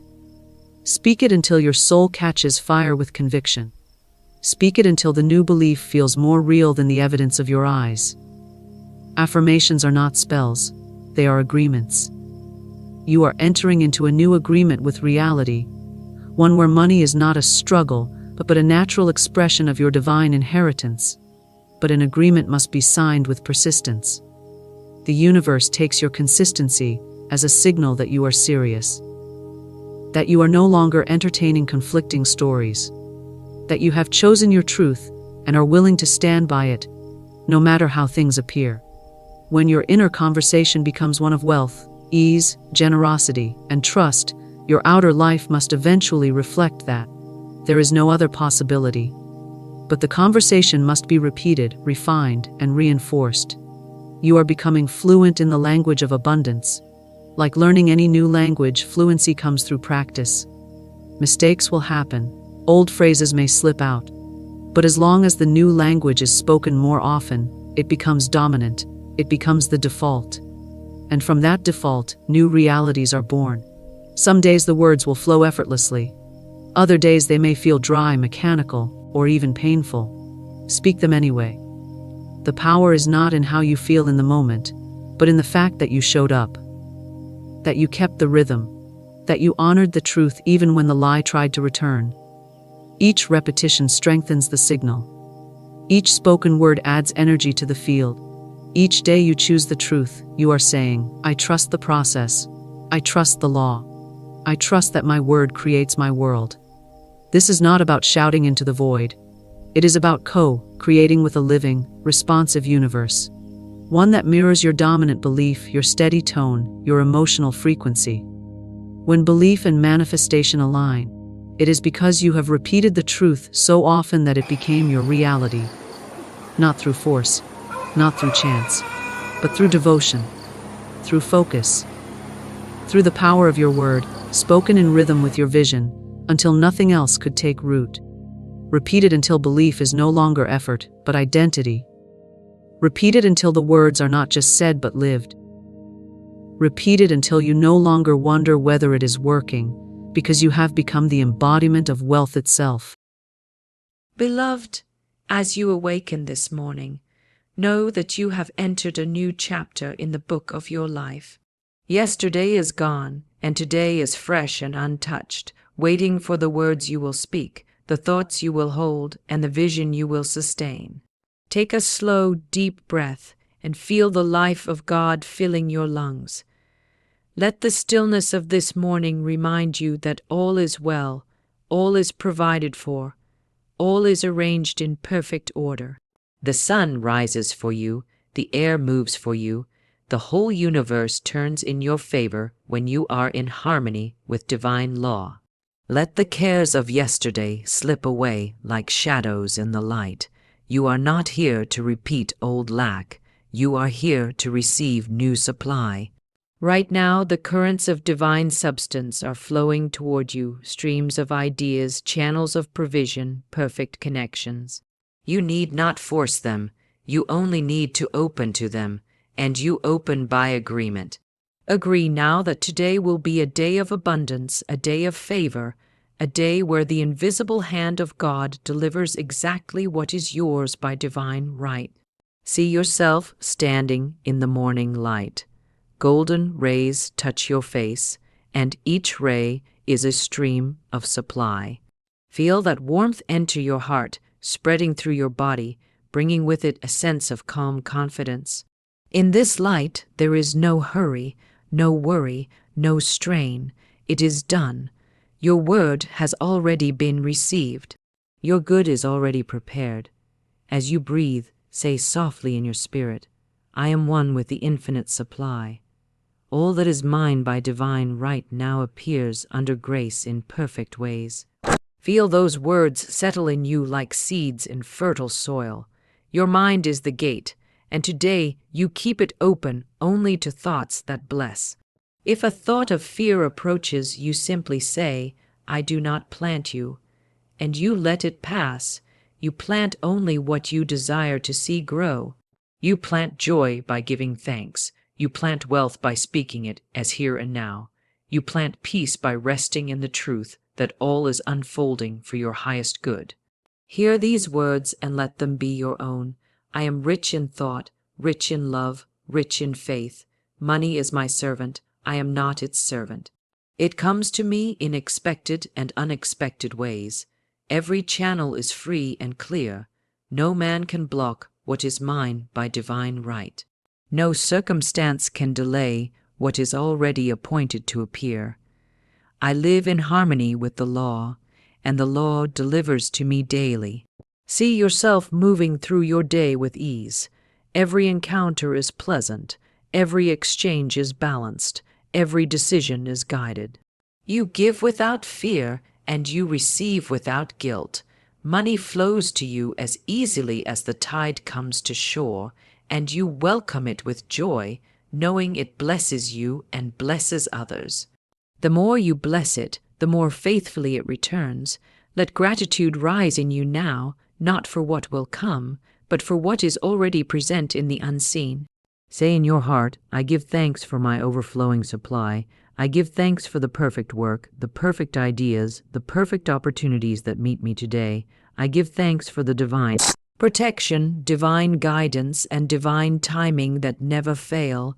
Gratitude is the perfume of answered prayer. It proves to the law that you have already received. And as you step into this day, remember that you are the architect of your experience. What you think, you build. What you speak, you call forth. What you feel, you magnetize. Choose only the thoughts you wish to see solidified. Speak only the words you wish to live. Feel only the abundance you wish to welcome. Carry this knowing like a lamp before you. My supply is secure. My day is blessed. My good is certain. Now, breathe deeply once more. See the light around you grow brighter, the streams of supply growing fuller. Walk into this day with the quiet assurance that everything you need is already on its way to you, and everything you give returns multiplied. You are in the flow, and the flow is endless. What is yours will not pass you by. Beloved, as you move deeper into this morning, let the truth settle into every part of your being. Today is not an accident.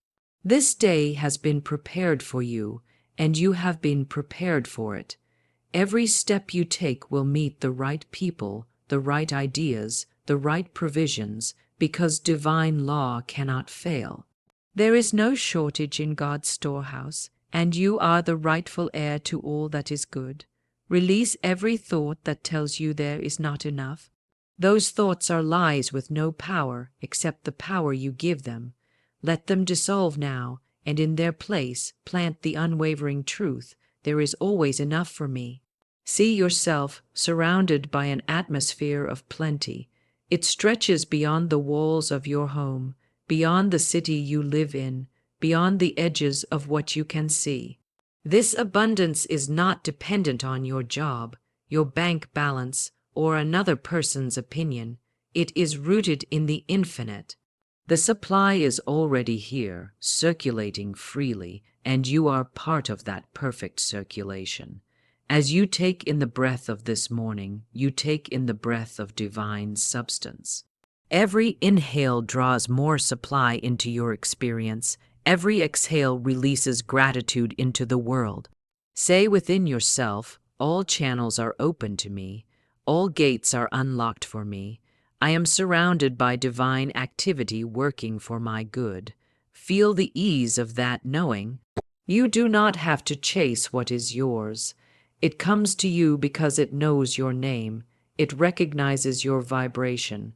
It is tied to you by divine appointment. When you speak your word in faith, that word goes out and finds the form that matches it. It is working for you right now, even in places you cannot see. As you walk into this day, imagine the ground before you lighting up with each step you take. These lights are opportunities, connections, blessings prepared in advance. You do not have to force them. They appear naturally in the flow of your life. You are not working against the current. You are carried by it.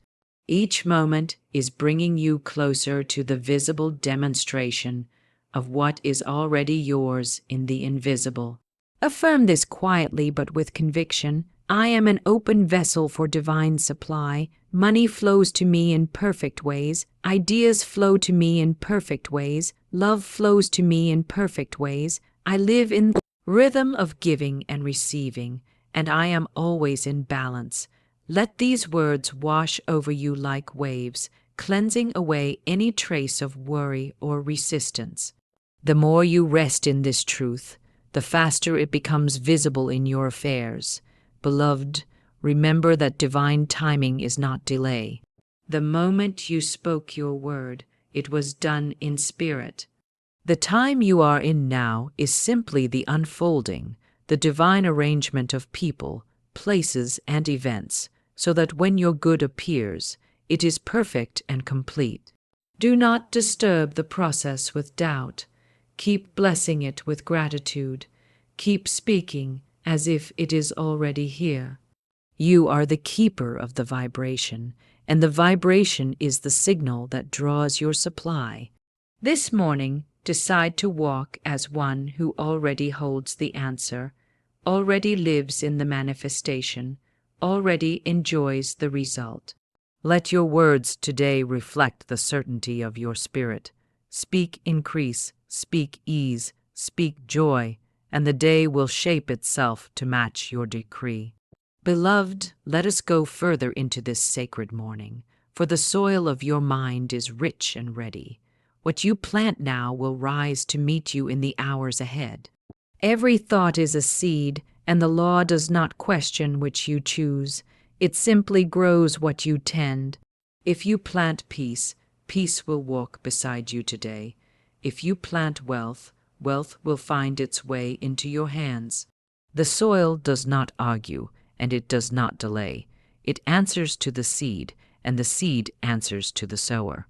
You are the sower of your life, and this morning you choose your crop with care. Take a slow breath and see the field of your day stretching wide before you, waiting for your planting. Let your words be the seeds of plenty. Whisper to yourself now, I plant abundance in every direction of my life. I plant joy in every encounter. I plant success in every task. These seeds are alive with divine substance, and they cannot fail to bear fruit. Notice how the light of this morning rests gently on everything it touches. It makes no judgment, it shines on all. The divine light works in the same way. It pours equally into the seeds of lack and the seeds of abundance. That is why you must choose with wisdom what you allow to grow. If a weed of doubt appears in your thoughts, pluck it up quickly and replace it with a seed of faith.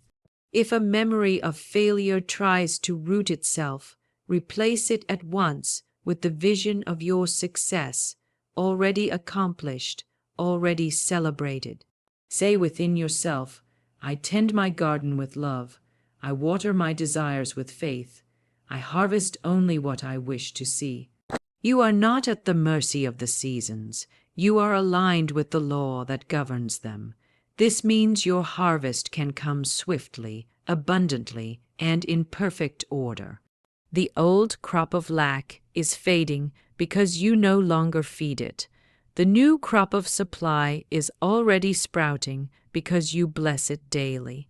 As you move into this day, let every thought be a conscious planting. When you see another's success, bless it and plant the same for yourself. When you exchange words with others, speak as one scattering seeds of goodwill and increase. What you give, you grow. What you bless, you multiply. Your life today will reflect the garden you have cultivated in thought and feeling. And so, beloved, as you step forward, keep your hands open and your heart steady. The divine gardener walks with you, ensuring that every good seed you plant will find perfect soil, perfect weather, and perfect timing. Your part is simply to plant, to water with gratitude, and to trust that the harvest is certain. Beloved, know this: the size and shape of your blessing are determined by the mold you hold in mind. You cannot pour a river into a narrow cup, and you cannot receive a fortune into a belief shaped like lack. The law of supply is generous beyond measure, but it will only fill the form you present to it. If your thought is small, the flow will appear small. If your thought is vast, the flow will meet you in the same measure. This morning, you are called to widen your mold. See yourself now as a vessel, open and ready to receive. Feel yourself expanding in thought, in expectation, in trust.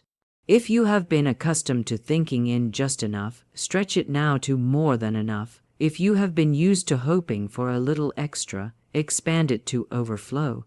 The universe does not ration. It responds to the form you create. Speak within yourself. I am a generous, capable vessel. My capacity to receive is endless. I am safe in abundance, and I handle it with wisdom and joy. Let these words be the shaping tools in the unseen. Each time you repeat them, you strengthen the walls of your mold. You make it strong enough to hold greater and greater good without fear of collapse. Your words, your thoughts, your feelings.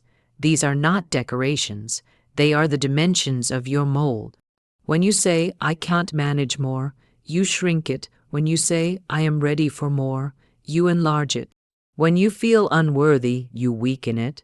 When you feel gratitude, you fortify it. This is why I urge you to keep your inner speech pure and in agreement with what you truly desire. See yourself now holding a vessel so wide and steady that divine substance flows into it without strain. It fills quickly, easily, naturally. There is no grasping, no fear of loss, only the calm assurance that what fills you today can and will fill you again tomorrow. The mold is not made once. It is shaped every day by the way you think and speak. If doubt knocks, do not let it warp your form. Simply return to your decree, under grace in perfect ways. My supply fills the form I hold. If fear whispers, this is too much for you, answer, increase fits me. I am at home in abundance. Hold the pattern steady, and the flow will match it. The divine cannot resist a clear, ready mold. It must fill it to the brim and beyond. Beloved, you have now been reminded of the truth. You are the sower, the gardener, the architect, and the vessel. The invisible laws are not far from you. They live within you, and they answer you with precision. This very morning, you have planted seeds of abundance, widened your mold, and aligned yourself with the flow of divine supply. What you have set in motion cannot fail, for the law is exact, and it always delivers according to the pattern you hold. Carry this knowing into every hour of your day. Let your words be steady, your thoughts be clean, and your feelings be rich with gratitude. If a moment of doubt comes, do not linger there. Return at once to your decree. All that is mine by divine right now appears under grace in perfect ways. Let this be the music playing in the background of your life, so that even in quiet moments you are creating. Know that you are not waiting for abundance. It is waiting for you to open fully, and today you have opened. The channels are clear, the gates are unlocked, and your good is moving toward you now. Walk in this day as one who already holds the answer, for in truth you do. Now, beloved, if this meditation has stirred something in your heart, act upon it. Speak your decree aloud in the comments so we may agree together in faith. Share these words with someone you love, that they too may walk in the light of divine supply. Like this message to seal it in your spirit, and subscribe so we may continue to meet here morning after morning, to plant and to harvest. Your word is your wand, use it well today, and watch as the unseen shapes itself into the life you have claimed under grace in perfect ways.